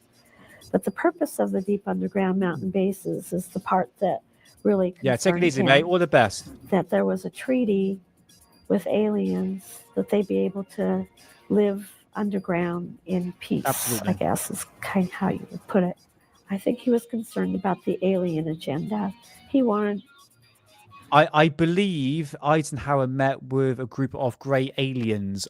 if I remember rightly, I was talking about that on Hidden's show again. It might be the Grey Aliens, not Valiant Thor. Might be wrong on that one. The abductions to stop with the aliens. He wanted our children to be safe. And All right, having a sweet. daughter All right, of his awesome. own, I'm gonna write this down. he feared for her and feared for all the children, that it was generational. A person who says they're abducted, that their children were probably going to be abducted as well. He indicated that they were making the explosions for the shaft, and they came to an area where they knew the explosions weren't right, that there was probably already a cavern Oh, there. really, Mark? So they went down along with probably 26 other people. That's it. And that's when they Couldn't came think of the name. upon the Draco type of alien. It's a reptilian type. There was an altercation. In the end, Philip was hit by a blue cobalt beam that split open his chest. Philip mentioned that there had been a treaty that Yeah, the me too, mate. aliens could abduct humans for experimentation, but they If you go on, I'll put the link in the description. Hidden Underbelly show we did on Wednesday. We did go through a detailed analysis, what the best one we could find of the Hellfire missile hitting that UFO. I'll go find it. I'll put it in chat. But yeah, go check it out. But I wish there'd be more information on that. I think it's created more questions than answers, to be honest with you. had to give the United States a copy of who they abducted so that they would know who was being experimented on. And it had to be kind of limited. It couldn't be just a whole lot of people. So it had to be a specific number, maybe per year. And it had to be maybe generational, just certain families that they could look at. And in exchange for that, they would give us some of their technologies, and we would provide them with a safe space to live, like in the deep underground mountain bases. And the treaty was broken. We found out that there were millions more people being abducted than were being given to the government. Of course, that was real concerning, because then the government didn't have as much control. I think the government wanted to go back in, take the people that had been abducted, do some experiments on them to see what the aliens had done. You know, now they couldn't do that. They didn't know who had been taken. About a week before Schneider's death, he was in Seattle securing plans for a book that would include everything from his lectures as well as other information. Cynthia felt something was not quite right about his death and asked the funeral director to investigate further. So he said he would take a look at the body, and I left. The very next day, I got a call from the police. They were taking his body to the medical examiners, and that the funeral director had found something on his neck. It turned out to be a catheter tube that had been wound 3 times around his neck and tied in the front.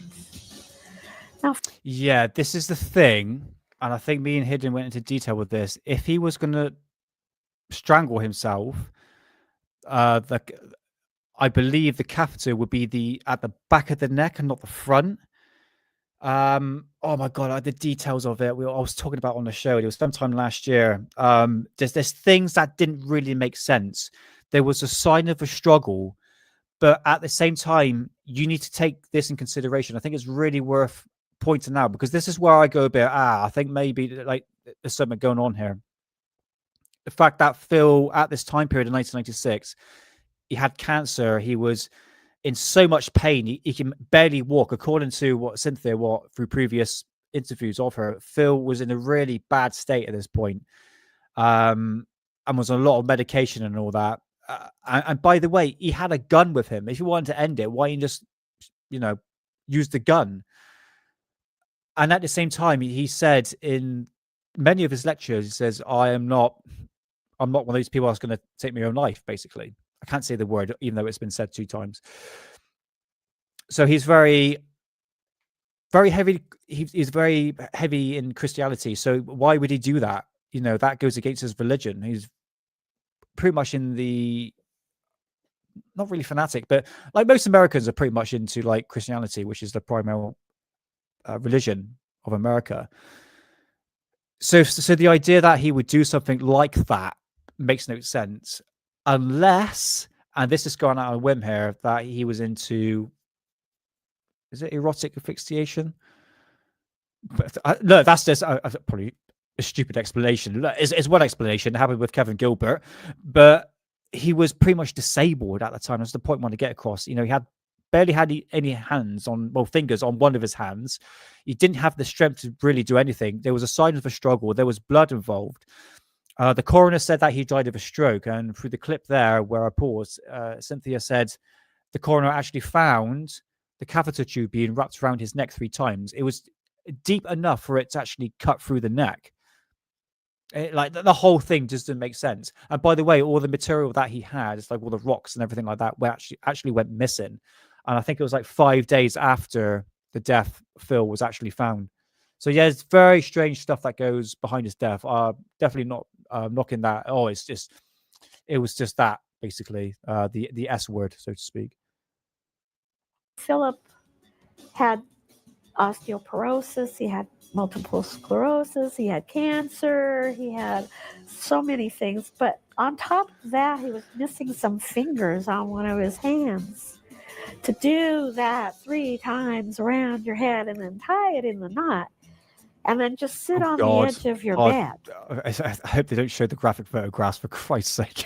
And drop dead did not make sense to me at all. It definitely was not a stroke. No. And in my mind, it was a murder, and I knew things were missing from his apartment. Yeah, there we go. But the coroner, when she did the medical examination, couldn't find anything of a fight. There was no fight, no marks of him scratching people, no obvious sign of him being murdered. So they called it a suicide. Devoted to the word again. And a bloody advert. Sorry, guys.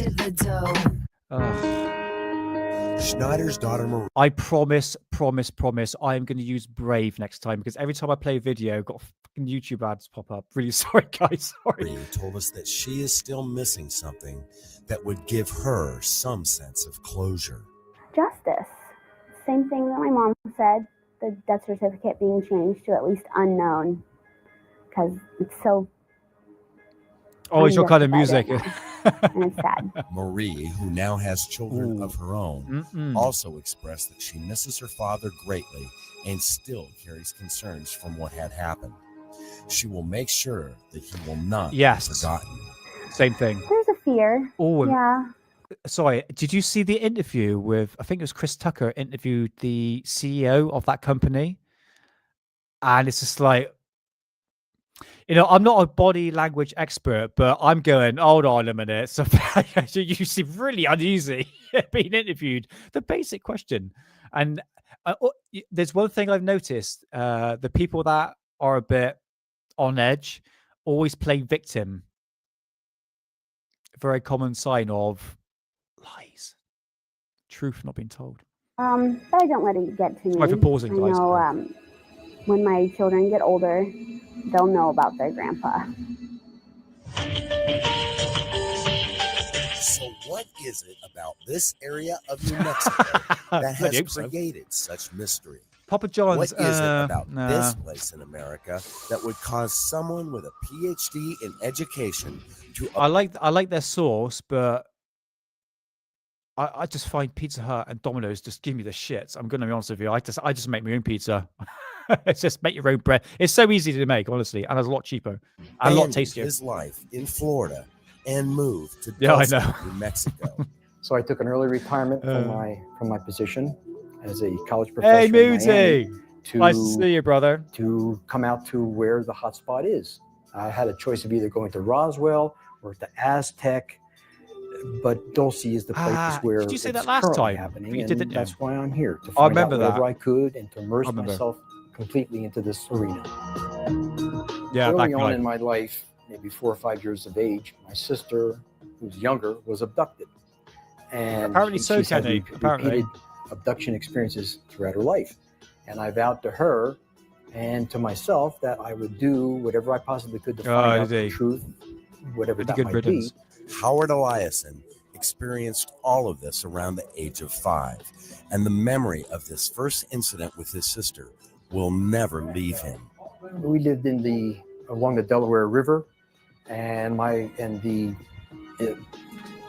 fellows that were putting up the television antennas above our house, we were out in the middle of nowhere, called my mother and myself out to see what was going on. There were 5 UFOs. There were light bulb shapes above the house. They hovered, I don't know, but they were very low, and they put out the angel hair, like the spun glass, fiberglass. It covered everything, the trees, the house, everything. We were frozen. And out of my peripheral vision, I saw my sister, baby sister, levitated out of the window. Oh, Mrs. Owen. Hey, Jordan, nice to see you. That was Come it. on in. And just to fill the story a little bit further, as we got older, then she was telling me of her repeated abduction experiences, and the type that were taking her were the reptilians. Eliason has always felt a calling to talk about his experiences, but it wasn't until his later years that he felt the confidence to speak out. In fact, at the time of this exclusive Open Minds interview, it was his only on-camera interview, and for a very good reason. Probably. I wasn't always this way. I had this obsession, so to speak, and this calling towards this topic. And yet, when you're younger, you'd rather be dead than be different. And I wasn't any different than anybody else. It was only when I get into the stage of life where it really doesn't. This guy talking about Phil Schneider. Sorry, I'm like trying to figure out what I'm going to do next. Sorry, matter anymore whether people understand it or not. And also at this stage of life, I'm very careful as to who I speak to about these things.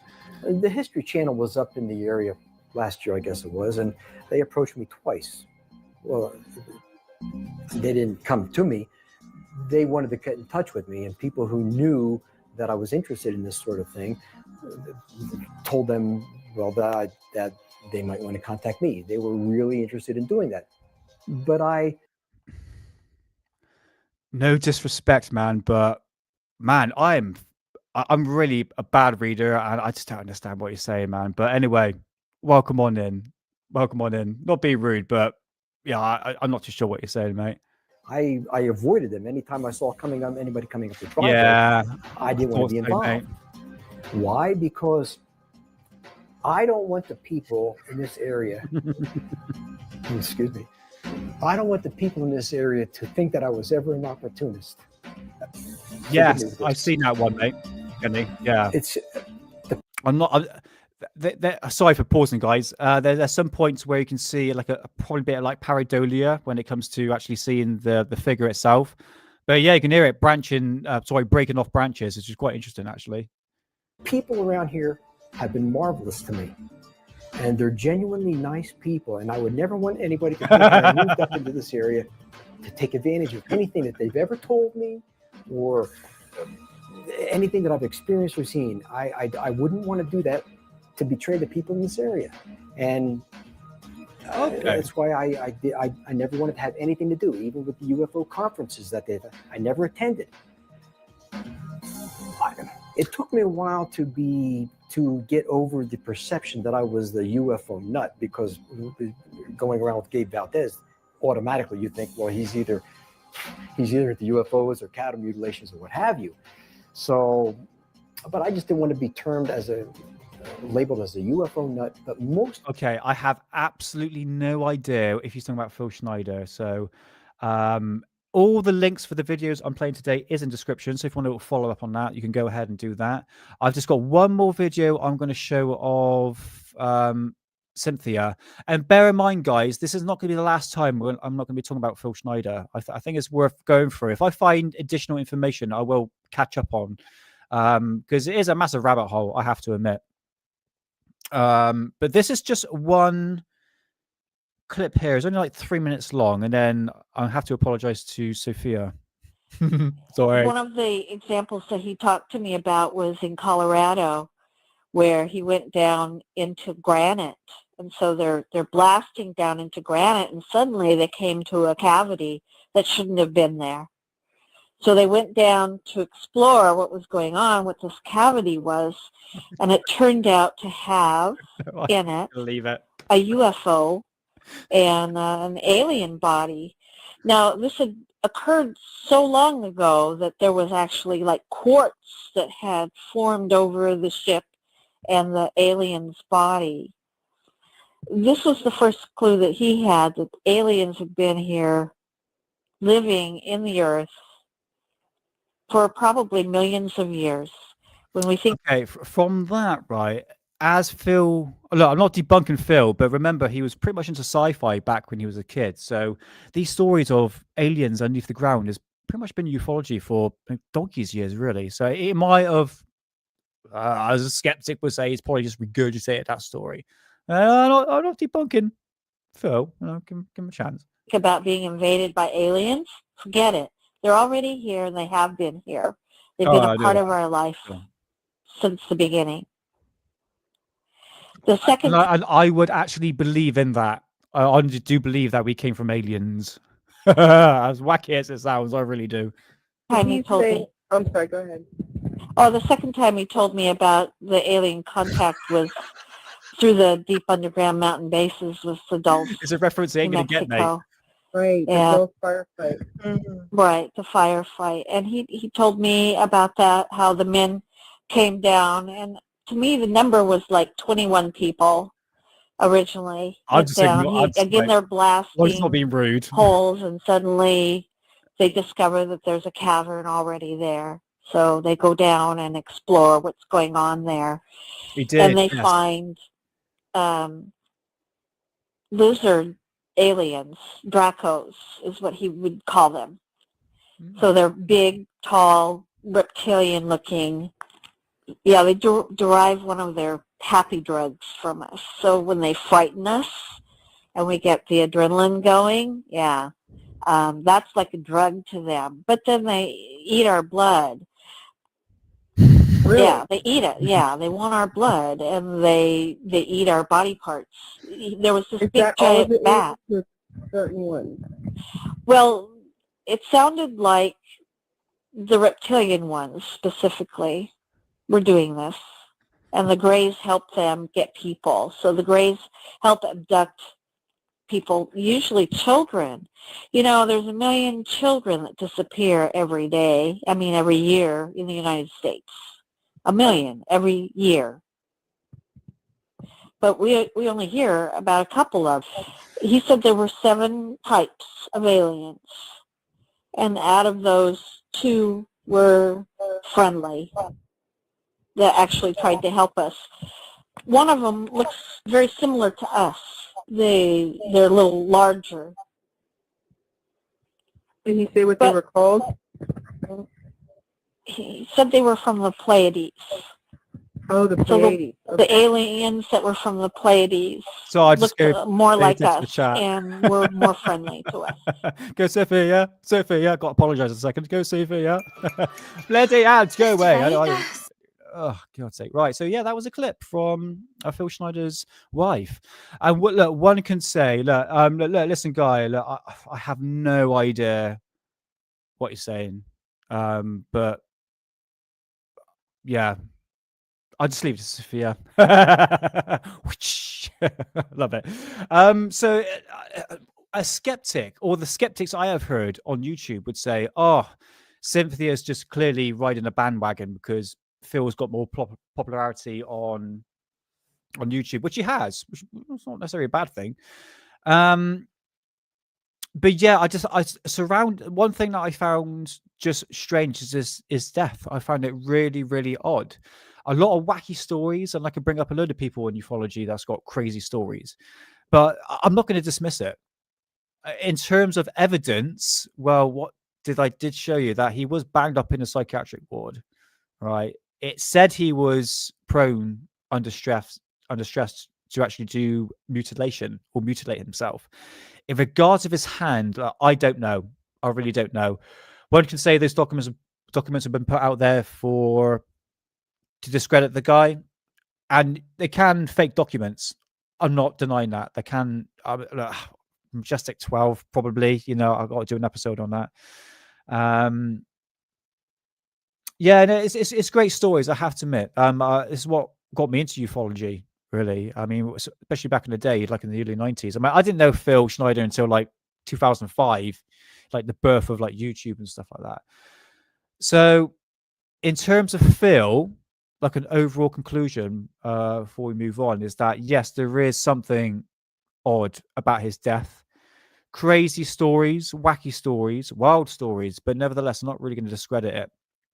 But there's one thing I have noticed, guys, and for the people who are new in chat, this is only like a very small collection of books, and I do have like really rare books on ufology here on Alien Addict. I just got say to the people that are new into Alien Addict is that fact that I look into the history of ufology. I go all the way back to the beginning to where we are now, but primarily what's happening in the 30s, 40s, 50s, and 60s, and I end up buying like publications.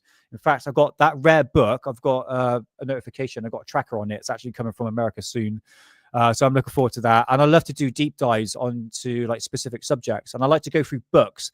I kind of leer off the internet a little bit, especially like German flying saucers, which I've done great detail into, but buying publications. And that's what I like to do here on Alien Addicts, is to go through an overall perspective on ufology, the history of ufology.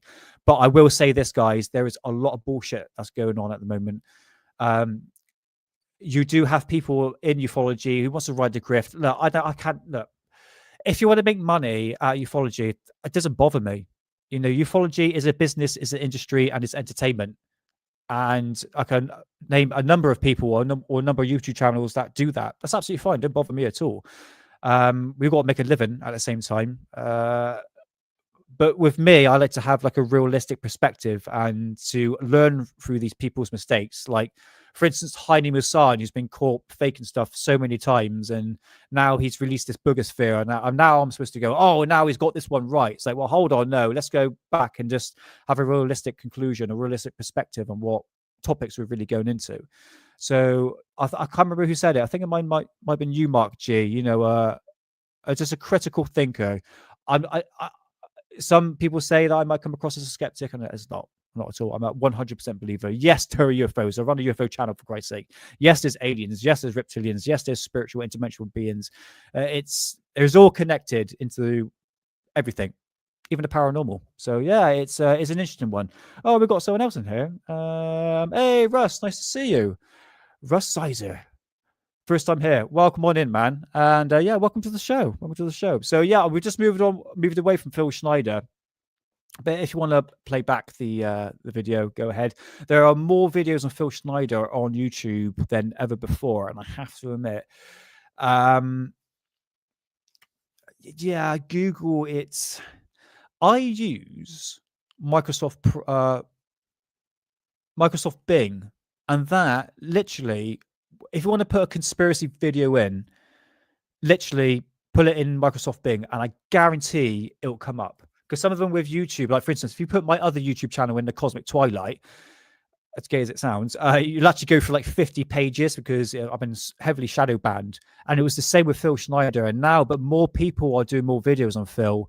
He started to beat the algorithm. And I've been finding his lectures quite easy now these days.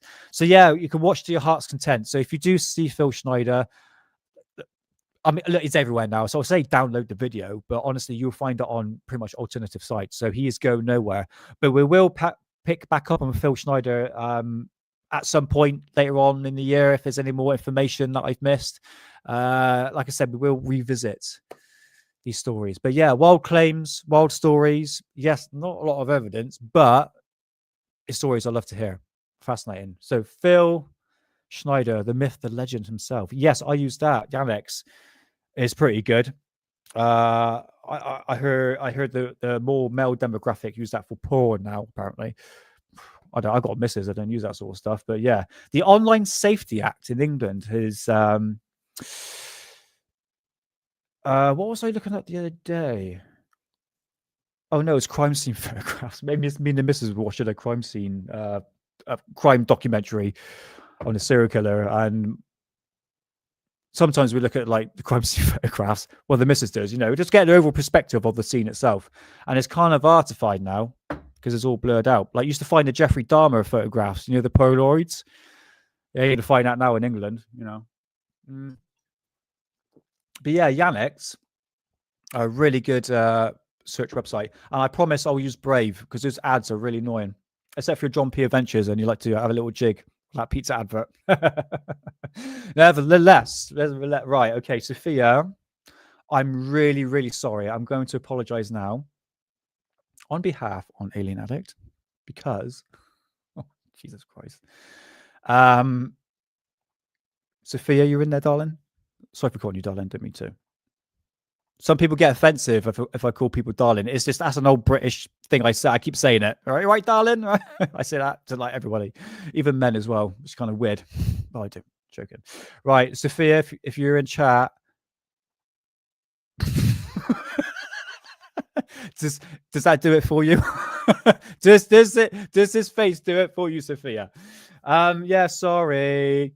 It's got to be done. Look. We are moving on to something I'm interested in, and it's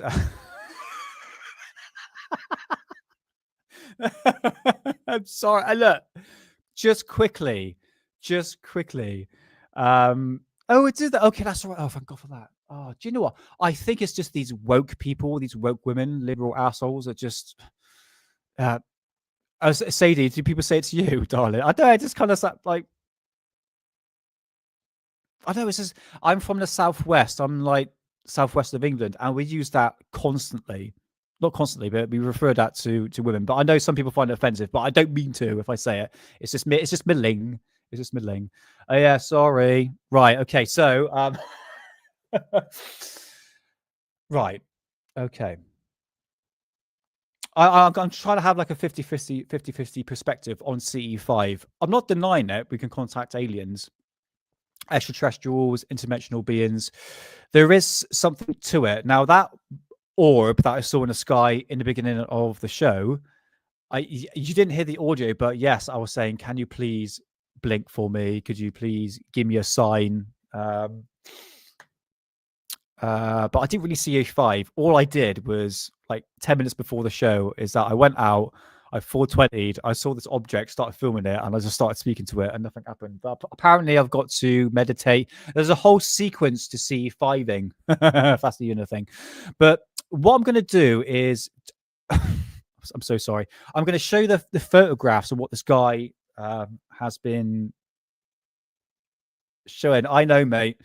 He's got a face like, I'm really sorry, like a really sympathy face, like a kid who took a cookie out of like the jar or something like that and he got caught. So I'm sorry, didn't mean to. Anyway.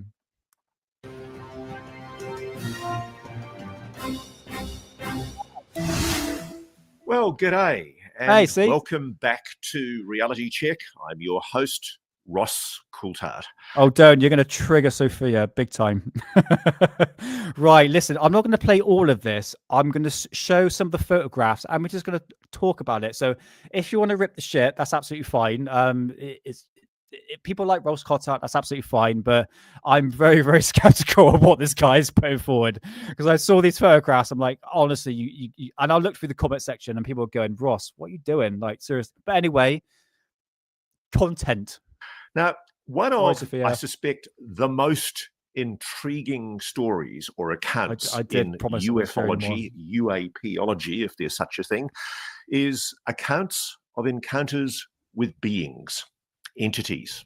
I do believe that it's a real thing. It's the same like the paranormal where we come across as ghosts, you know? Aliens, a non-human intelligence. Periodically, Ross, you need to do the button up. And wear a tie for Christ's sake. I'll get sent videos of very blurry, faraway objects, and people say they saw an entity or a being, and it's very, very frustrating. Sorry. But today, I think we've got something quite extraordinary. No, you don't. Green Beret, former Green Beret, Magic Mike Batista is joining us. Welcome, Mike. Good to have you here. Happy to be here. Right, we're just going to play a little bit of his story, just his brief encounter or his sighting, and then we get to the photographs. Apologies in advance. Mike's a former US Army Green Beret. I think you got out in 2023. Is that Mike? Right, Mike? It was around 2021. 2021, was it? Right. Mike's also been one of the psionics working very closely with Jake Barber's Skywatcher group doing the psionic summoning. And in the course of the last few years, Mike's been seeing and experiencing, often in his private capacity outside of his work with Skywatcher, some quite extraordinary phenomena. And we're going to show you a video today that, frankly, is extraordinary. And I challenge anyone to provide me with a prosaic, these alleged psionic psi abilities.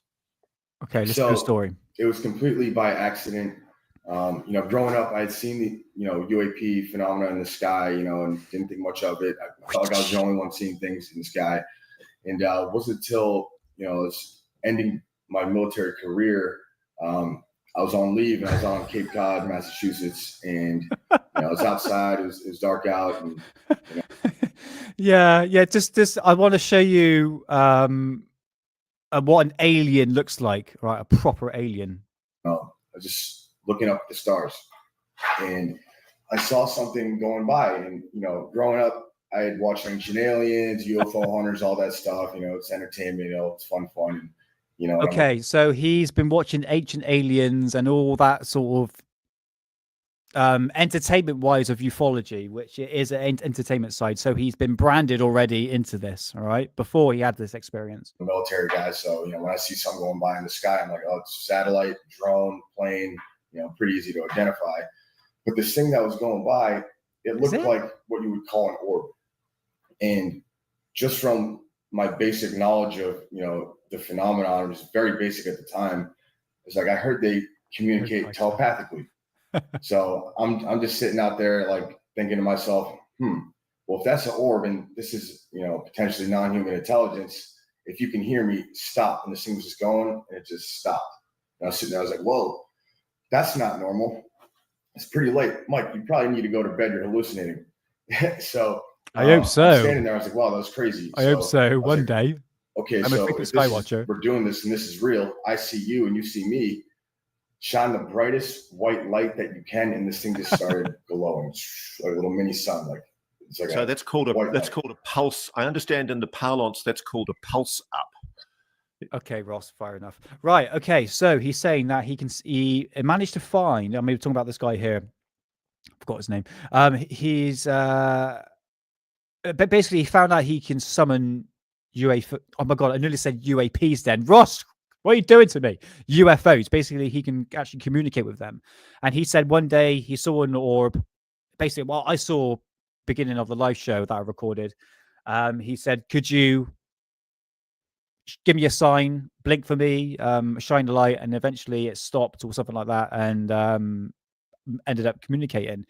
And then eventually he had a period throughout the year, but nothing would happen, which is a bit odd. And then something actually happened this year. But what I want to do is I'm just going to go through the evidence, and I want you to tell me what you think this is, because yes, I'll give my own conclusion onto this, but I want to hear your thoughts. All right, so I'm just going to skip ahead. New fucking advert. You can now sell even more pre-loved items. Don't use it, sell it.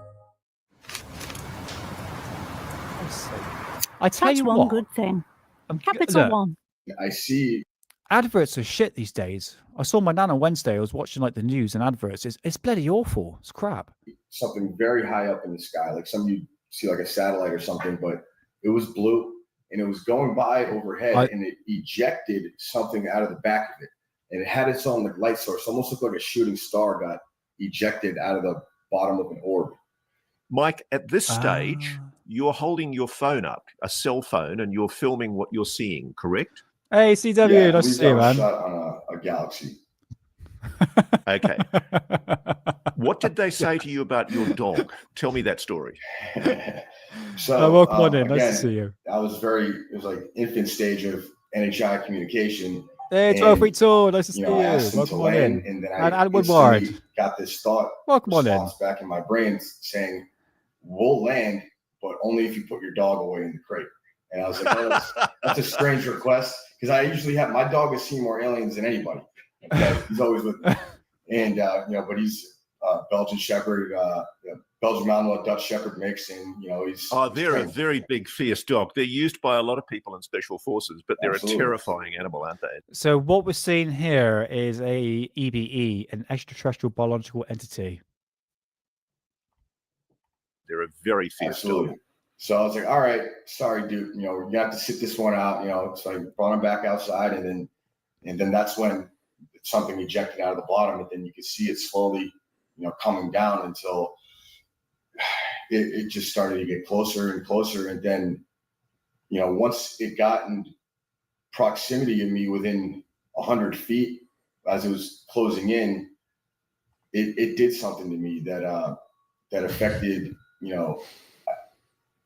affected me physiologically in a way that Good point, almost made me Sophia. docile or compliant, which I thought was strange, almost like not a dreamlike state or a trance, but like it was way too casual for me at the time to be. Oh, it gets better. It gets better. Hold on. We're just gonna go for the footage. Just go for the footage, okay? But it's not a human face. It's two black dots for eyes. Right. In that freeze and almost looked as surprised to see me as I was. Sorry about this. So now, Mike, in that freeze and zoom, you see it looks like some kind of translucent white race one. Let's face. Welcome on in. But it's not a human face. It's two black dots for eyes. It looks like a sort of a dot for the mouth, and it's a long ovaloid head. Is it on the ground or right? I don't know. Still in the air at this point. I can't see the video. I just named his name Magic Mike. I just know it seems to be metamorphosizing out of nothing. Right. So as it was coming down, it looked like ethereal, like if they're interdimensional, maybe it was still materializing in the third dimension. And as it got closer, I remember it started morphing like this and pulled one of these, and it was shape shifting into all these different, things. I don't know what they were. You have to take a closer look at it until it turned into something that you would see on a petroglyph, right? I want to stop you there for a moment. It looks almost like it's got wings. You see the head, and then you see blue. Right. Okay. Man, I really don't want to sound like an asshole here, but what the bloody hell are you doing, Ross? News Nation, I'm really, as a critical thinker, what the bloody hell is this footage? Where is the? I want to see the outshot to zoom in into this. This is what's called pareidolia. You're trying to make something out that's like I keep on mentioning about pareidolia. It's like you see a cloud. It's like, oh, I can see a dog face. I can see a, I don't know, like anything. You could pick out an object in a cloud. Basically that's what pareidolia is. And I think this is what we're seeing here. I don't understand the context of this footage. For me, as a researcher, I need to see where does the footage start. I would like to see it as a landscape view, zoomed in, and what actually happens to this. This is shot at night, but at the same time, it's kind of hard to make out that this is the biological entity, and we are really dealing with pareidolia here. It's just got to be said. Look, I do sky watching as well, and I know what satellites, I know what space objects are in the atmosphere. And in one way, I try to give like if I see something that's odd, I try to give like an overall perspective when I'm filming it to show you the whole landscape, where it is, where the object is going, literally everything. White protuberances out to morphing into certain things. Then it turned into something you see on a petroglyph. And then after that, I saw a humanoid looking form of it. And he was like wearing a purple suit, greenish, grayish, bluish skin. It was nighttime in the camera. And then after that, that's when it appeared as what you're talking about. And in the video, like when I was seeing it in person for the first time, I was like, oh, that kind of looked like an angel to me. because it kind of had like the wings like this and like a light emanating at the top, like a halo. But as it got closer, it wasn't that, stereotypical, image of an angel you get, when you think of the Bible. It was a solid craft that was lit up in that way. At this point, is whatever the object is, entity, object, whatever you want to pick. Our veg is so fresh it's still in the soil, so we can't show you the actual veg. Instead, here's our farmer. Actually, I would say the advert is probably more entertaining than actual video itself. Riverford, so fresh it's still in the soil. Riverford, sponsor Alien Addict. And another one. Who's this then? A skeleton. With Monday.com's intuitive work management platform, you have the power. Glyphs. That skeleton is us, basically, right now. Because they're like, what the bloody hell's going on here? No, what's fascinating to me, tell me the story about the pictoglyph that you saw of, you see a shape that is whatever this creature has morphed into. And it is uncanny because it looks like the pictoglyph that you've sent me a picture of that you and Carl Crusher had. Right. Guys in chat, could you tell me whether or not that looks like that through... I'm guessing an ultra zoom lens, I would say, because is this like supposed to be a dot or something? I'm not going to play the whole thing, guys. I'm just going to show you what News Nation is showing. I'd be glad to hear your thoughts on this. I'm just going to just scroll through this to see. Because there's so much going on. And that night, we'll probably get into what happened after they left. But yeah, that's my memory is a little hazy on certain parts of that encounter. What am I supposed to see? I don't get it. What am I? What is it? Is this a craft? Is it? Even if it's saying is it extraterrestrial biological entity? It's like, yeah, but what am I supposed to see here? It's hard to describe without even looking at the video because there's so much going on. And that night, creature on the left, if you go through the video, it looks like it has the mantis arms and it's green. And then you can see it turn like this next frame over and grab something that to me looked like a skull, like in whether it was or not, I don't know. Oh no, I'm sorry. I can. I'm sorry. This is just gone way too far now. News Nation, Jesus Christ. Sorry, I'll try not to get triggered here. But what the bloody hell is that?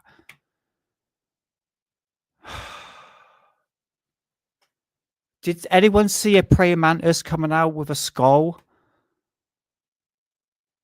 This is ufology, guys. This is mainstream putting out ufology.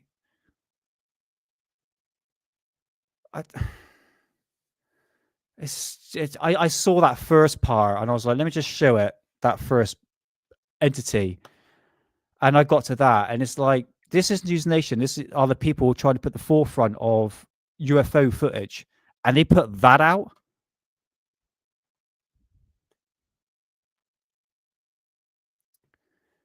I'm sorry, but this is wank footage. What the bloody hell am I supposed to see here? Did anyone see a praying mantis? Did anyone see a skull? It looked like a blurry aircraft or a building being lit up at night, like Green Sea says. It's like, it's worse than the potato camera. I don't understand what News Nation got out of this. They must have thought, oh, this is a bit too far-fetched. And I scrolled through the comment section and everyone was going, what the bloody hell are you doing? Our footage is getting worse and worse. And to say that's a biological entity, an EBE, I hate to sound like that guy, but guys, for Christ's sake, we need critical thinking in this field. And no one's using their noggin. No one's using their brain cells. That is by far the worst footage of extraterrestrials flipping UFOs I have ever seen. Yes, Rudy, flipping Atari graphics. In fact, Atari graphics will have a space radius would look better than that. I'm sorry for having a go, guys, but this will really just it gets me triggered. Yes, it does, because this is just it's not helping. I'm sorry, the guy's story. I guarantee I can go out there, film a flipping ball of light, zoom in on my flipping my Panasonic camera that I don't use anymore, and I guarantee you're going to get the same effect. This is what's called pareidolia. I'll show you what pareidolia is right here. If I put that up, what does that look like? Right, cock and balls, didn't it? Balls and a penis. That's what pareidolia is. It's like, oh, a cloud. It looks like a dog face. It looks like someone laughing at me. It looks like, I don't know, women bending over, spreading out. That's what pareidolia is. And this is what we're seeing here. It's just once you zoom in into an object, and I know this from research, and well, not research, from experience. When you zoom into an actual object itself, it becomes extremely pixelated. And remember the ISS that flew over my house? That some people say is not an ISS, but when I zoomed in, it looked like a flipping plasma orb. It's just the camera's trying to focus in on the object, so it looks like it's morphing and distorting and stuff like that. So and people go, oh, that looks like a plasma orb, when in fact it's just like either a planet or flipping satellite, or in my case, it was the ISS. You know, yeah, it's fucking like Nintendo 64 sort of system, isn't it? Yeah, I just find that whole aspect just really annoying, because guys, we can do better than that. And it's a bit like the new UFO footage that we've been talking about, that the fact that the Hellfire rocket or missile hit this UFO and it bounced off it, and that has created more questions than answers. And what it's done is put the UFO community in absolutely hate wire. Everyone's arguing with each other. No, it's a plasma orb. No, it's a balloon. No, it's a Hellfire rocket. It's like this and this and this. It's like, oh, and you're telling me out of the 80 years of ufology, you're telling me that NASA, the Pentagon, and all the military bases, and especially like fighters and stuff like that, even pilots, in the past 80 years haven't got better footage than the one that's been shown in congressional hearings?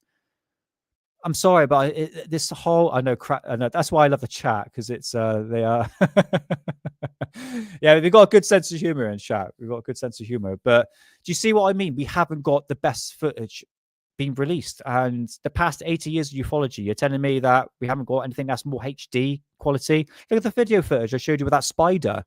My camera on my phone, it's minute. And you're telling me that any of these fighters, NASA, doesn't have a HD quality footage? No, but we get shoved in our faces this thermal imaging footage that really proves nothing. You don't really know what it is, because you're not really seeing the true identity of the craft, because it's infrared, it's thermal. You're picking up the heat signature. And now we've got this news nation of this blurry praying mantis skull, crappy arm reaching out. I'm just sick of it. Again, Sophia, I'm really sorry I had to show that. In fact, the whole of chat, I do apologize. I got good numbers tonight. Yeah, I went shot to 55. So yeah. I hope I didn't bore you with that one. I'm really sorry. Do I have anything else I could go through? I'm just going to go through one other thing.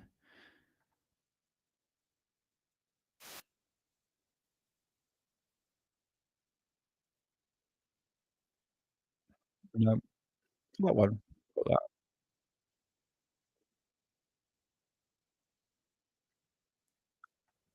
Okay, sorry guys for going silent. I'm just trying to find a video that I could play. No, okay.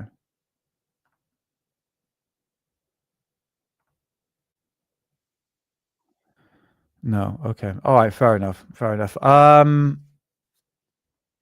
Yeah, I'm like Silent Bob at the moment. Sophia speaks the truth. She certainly does. Absolutely. And I promise no more Ross. Or Sophia likes to say Ross the Tosser, or Ross the Toss, or something like that. I'm sure I've got something else I can play. I'm just going to go through.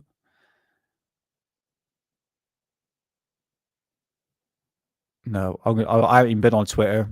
I've just gone through my bookmarks. It's the same thing as last week, so I can go. I think, guys, that might be it. So I'm just going through my.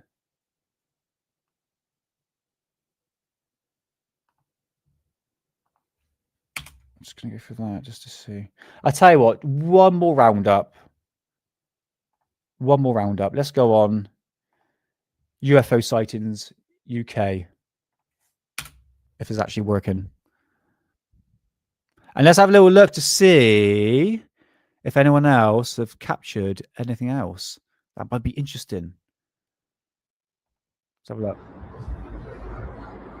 What the hell is that? That, my friend, is a balloon. I can't see it. Oh my god. What the hell is that? Ooh. What the hell is that?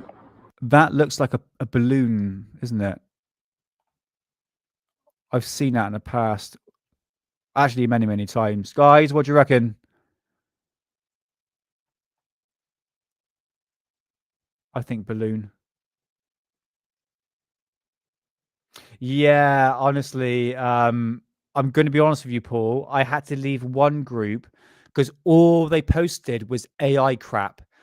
The most false information you would ever see in ufology.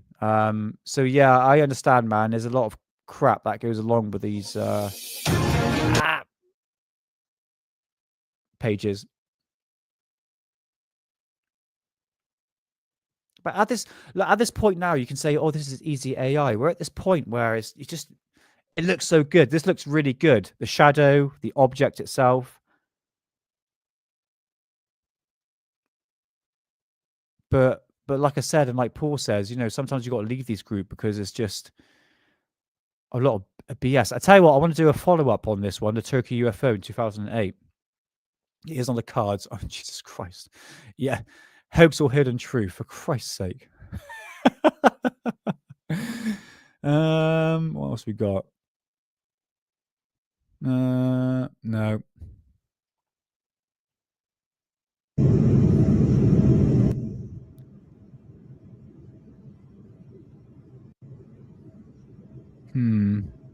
Not too sure on that one.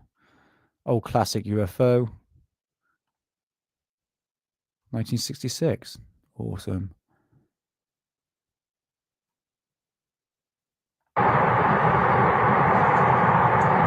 That's plain.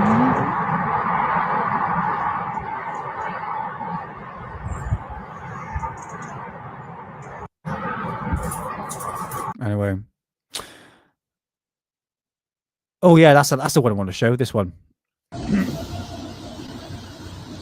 Might have shown it before.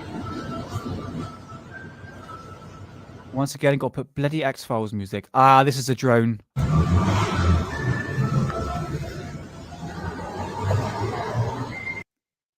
Yeah, I think this is a drone. I think they put the X-Files music on there to cover up. Yeah. Sorry, guys, for shoving the most crappiest footage of UFO sightings. I do apologize. Right. Yeah, the Turkey one. Isn't it supposed to be like a ship? Is it called the Huxburg UFO sighting of 2008? I think it might be. Yes. Sorry, that one. Yeah, I will do a follow-up on that. But yeah, I think it's pretty much fake, isn't it, really? I think it might be a ship in the distance. Drone in fog. Yeah. Yeah, I would agree with that one, 100%. Yeah, the TV program, The Great UFO Hoax, was that the big inflatable ship that they created that looked like a flying saucer? Hold on. So I think that came out like 2003. I remember that. What's it called again, Paul? Hold on. Great UFO Hoax. I'm just going to Google that because I think I remember seeing that. UFO Hoax. I think it was BBC. I think I remember, Paul, they faked a UFO sighting in the early 2000s, and it was basically an airship, and I can't remember if it was Channel 4. UFOs. Yeah, I don't know on that one, mate. I think that might be it. Yeah, that is it. Okay, I remember seeing that back in the day. Is that what it's called? The Great UFO Hoax? Sorry. The Great UFO Hoax. Was it Channel 4 or... Oh, it was the BBC. 2009. Isn't it 2009? Oh, BBC go fuck themselves. Yeah, I was right. Okay, sorry guys for going silent. Yeah, so yeah, you're all right, Paul. Yeah, I remember seeing that back in the day, and it clearly looked like a flipping helium balloon. It basically, guys, for the people that didn't see this documentary, it was on the BBC or Channel 4 back in the day, 2003, 4, that sort of time period. They actually faked a massive UFO. It looked like a flying saucer, but it was pumped up with helium, and it basically glided across the. It was actually on low orbit. Actually, it was near the ground level, and it looked so fake. Now everyone would go, "Oh, that's fake as fuck," you know. No, BBC is banned. Actually, we don't call the BBC here. No, we call them the PPC, the Pedophile Protection Corporation. Damn, said the word. PDF files, as we should call it. Right, I think that's it, guys. I think that's it. Yes, I would agree. I haven't really seen like a really good, decent UFO sighting that makes you go, "Oh, that's a bit odd." Actually, no, I have done, but nothing that gets spread worldwide attention, especially on X. Actually, I've been off X, to be honest with you. In fact, everyone's probably still showing the I'm going to call it UAP then, UFO that hit by the Hellfire rocket. Maybe still. So who knows? So yes, PPC, absolutely. It was a good one, isn't it? I always remember. They still send me.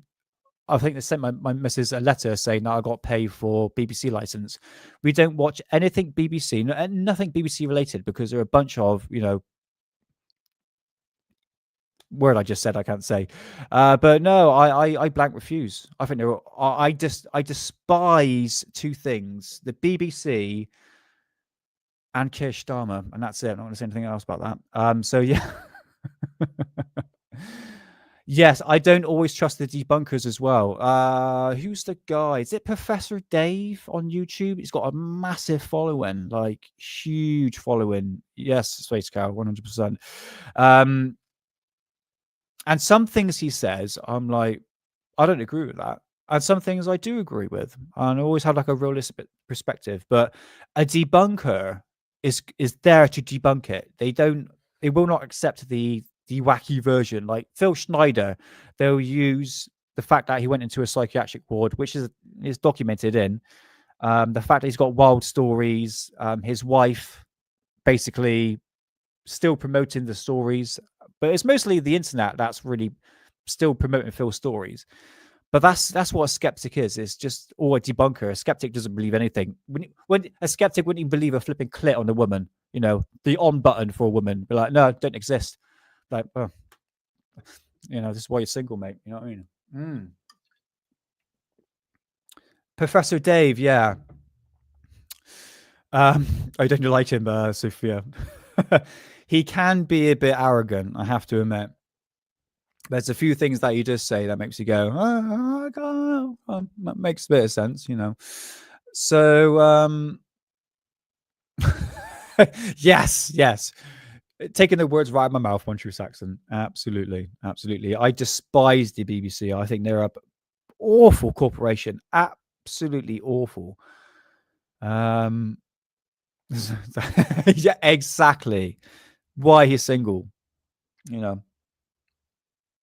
I could make more clip things, but I ain't going to say anything more.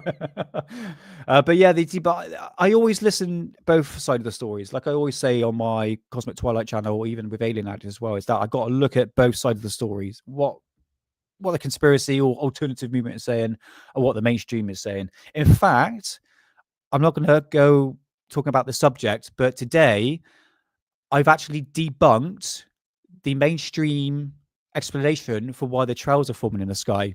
Because they said that the humidity needs to be above 70% for the trails to form. Well, today was 30% and yesterday, and the trails are forming. So again, I debunked the mainstream science of that. So I sound a bit snobby then, didn't I? But this is what I do. I just add like two different scenarios, because people that's in alternative media, truth movement, look, they kind of stick down one avenue. They don't trust the mainstream media. They don't trust science. It depends on what I like. Flat earthers, for instance, do not trust science whatsoever. But for me, I'm 50-50.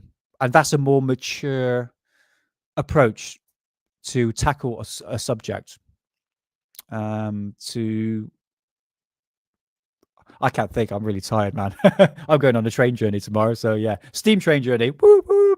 Looking forward to it. But yeah, it's basically with Alien Addict. Look at both sides of the story to make a realistic conclusion. And we're here with chat with me as well. Yes, I'm back again, baby. I'm back again. And we're just here for engaged conversation. You know, the people in chat, you know, will have different perspectives, but we're not here to have a go at each other. We're just here to sort of engage in conversation and say that something that's fake and gay. It's okay to say it. It's all good because a lot of it is.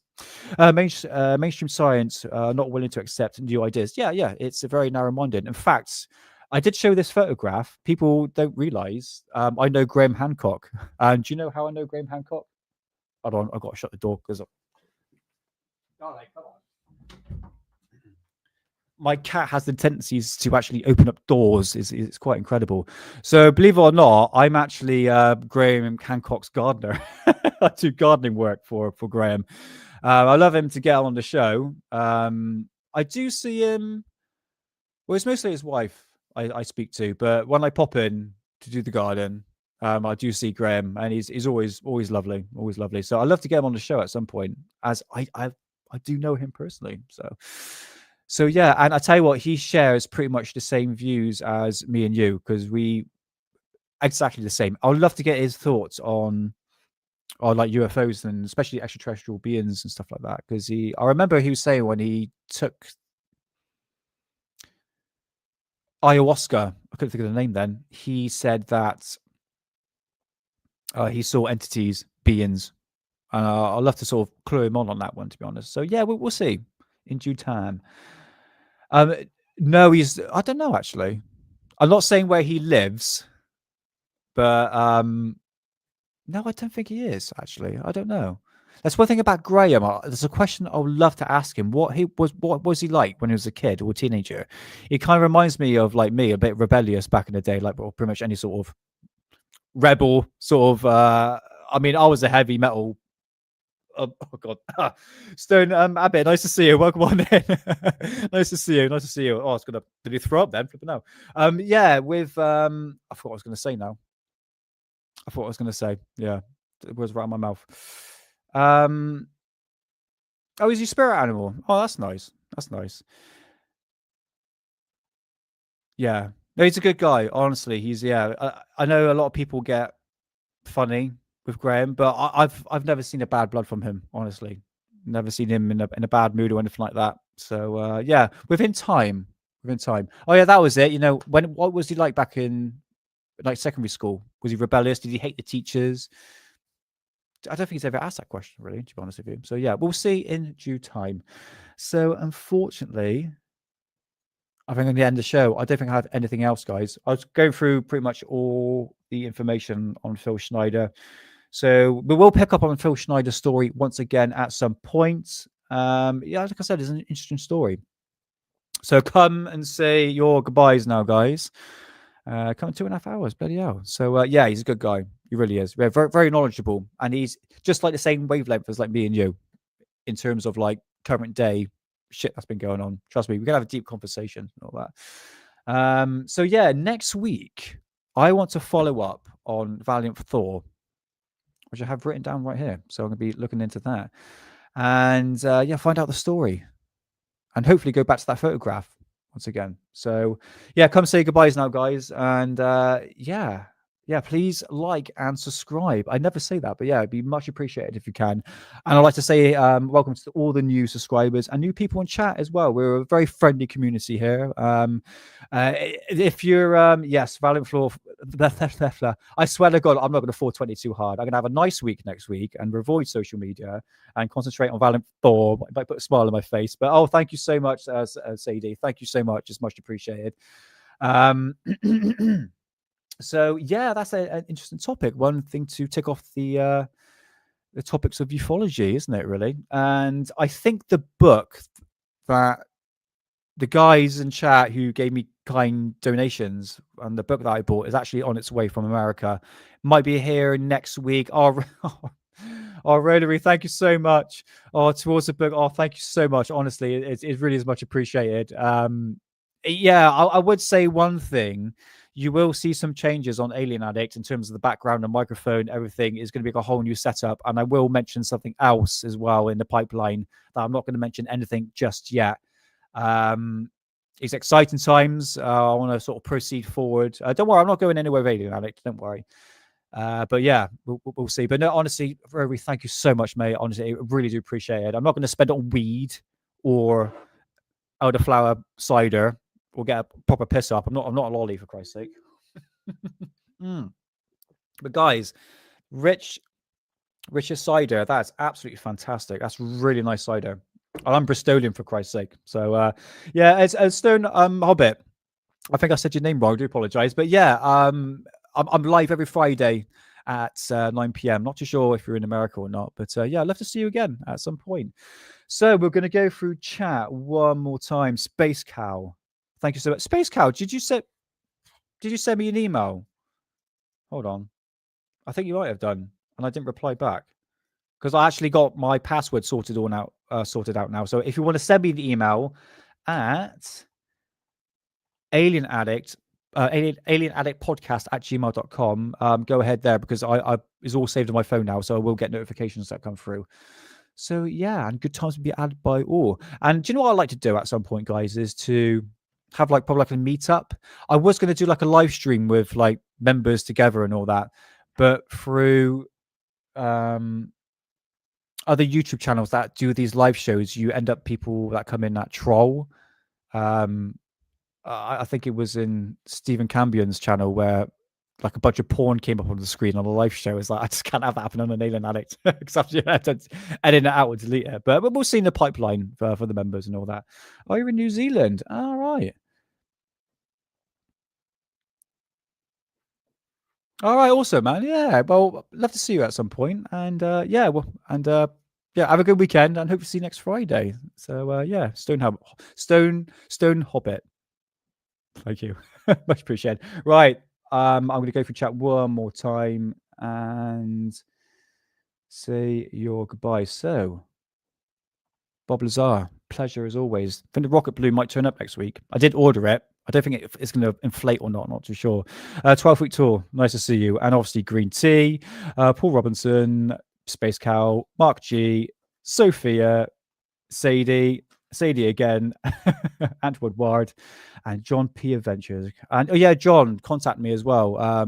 You do anyway, but we'll sort out a date, mate. And I'd love to pop on the show with you. Absolutely. Mark G, Bob, Parodies. Thanks for being in chat. And you're on Rumble as well. Awesome. So yeah, the people on Rumble, welcome on in. So we've got here, I think that's everything. And One True Saxon. Absolutely. And obviously final. Oh, hold on. Russ Sizer. Newcomer. Yeah, welcome on in. And yeah, thanks for popping in. Much appreciated. All right, so we've got here one more. I think that's it. Long live and prosper and peace out, brother and sister. Absolutely. Thank you, Rory. And thank you for the donation as well. It is much appreciated. So, right, catch me next time on Friday next week, as we're going to be a deep dive into Valiant Thor.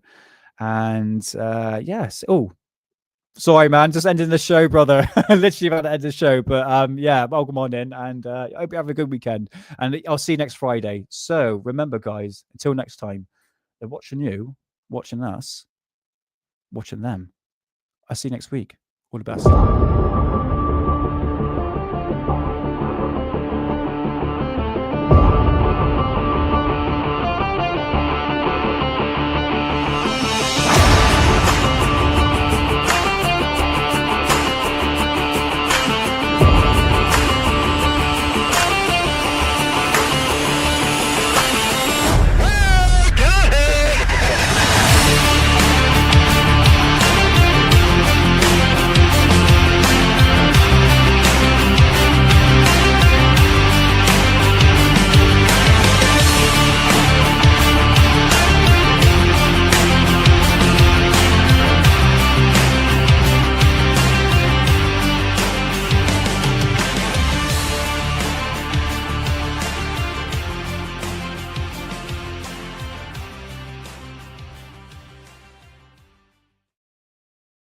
Much appreciated, guys, as always. And yeah, I saw that. It's quite funny. But anyway, have a good week and try not to get too stressed out. If social media is getting too much, lay off it. Trust me, it'll do good. And much love to everyone. And I'll see you next Friday.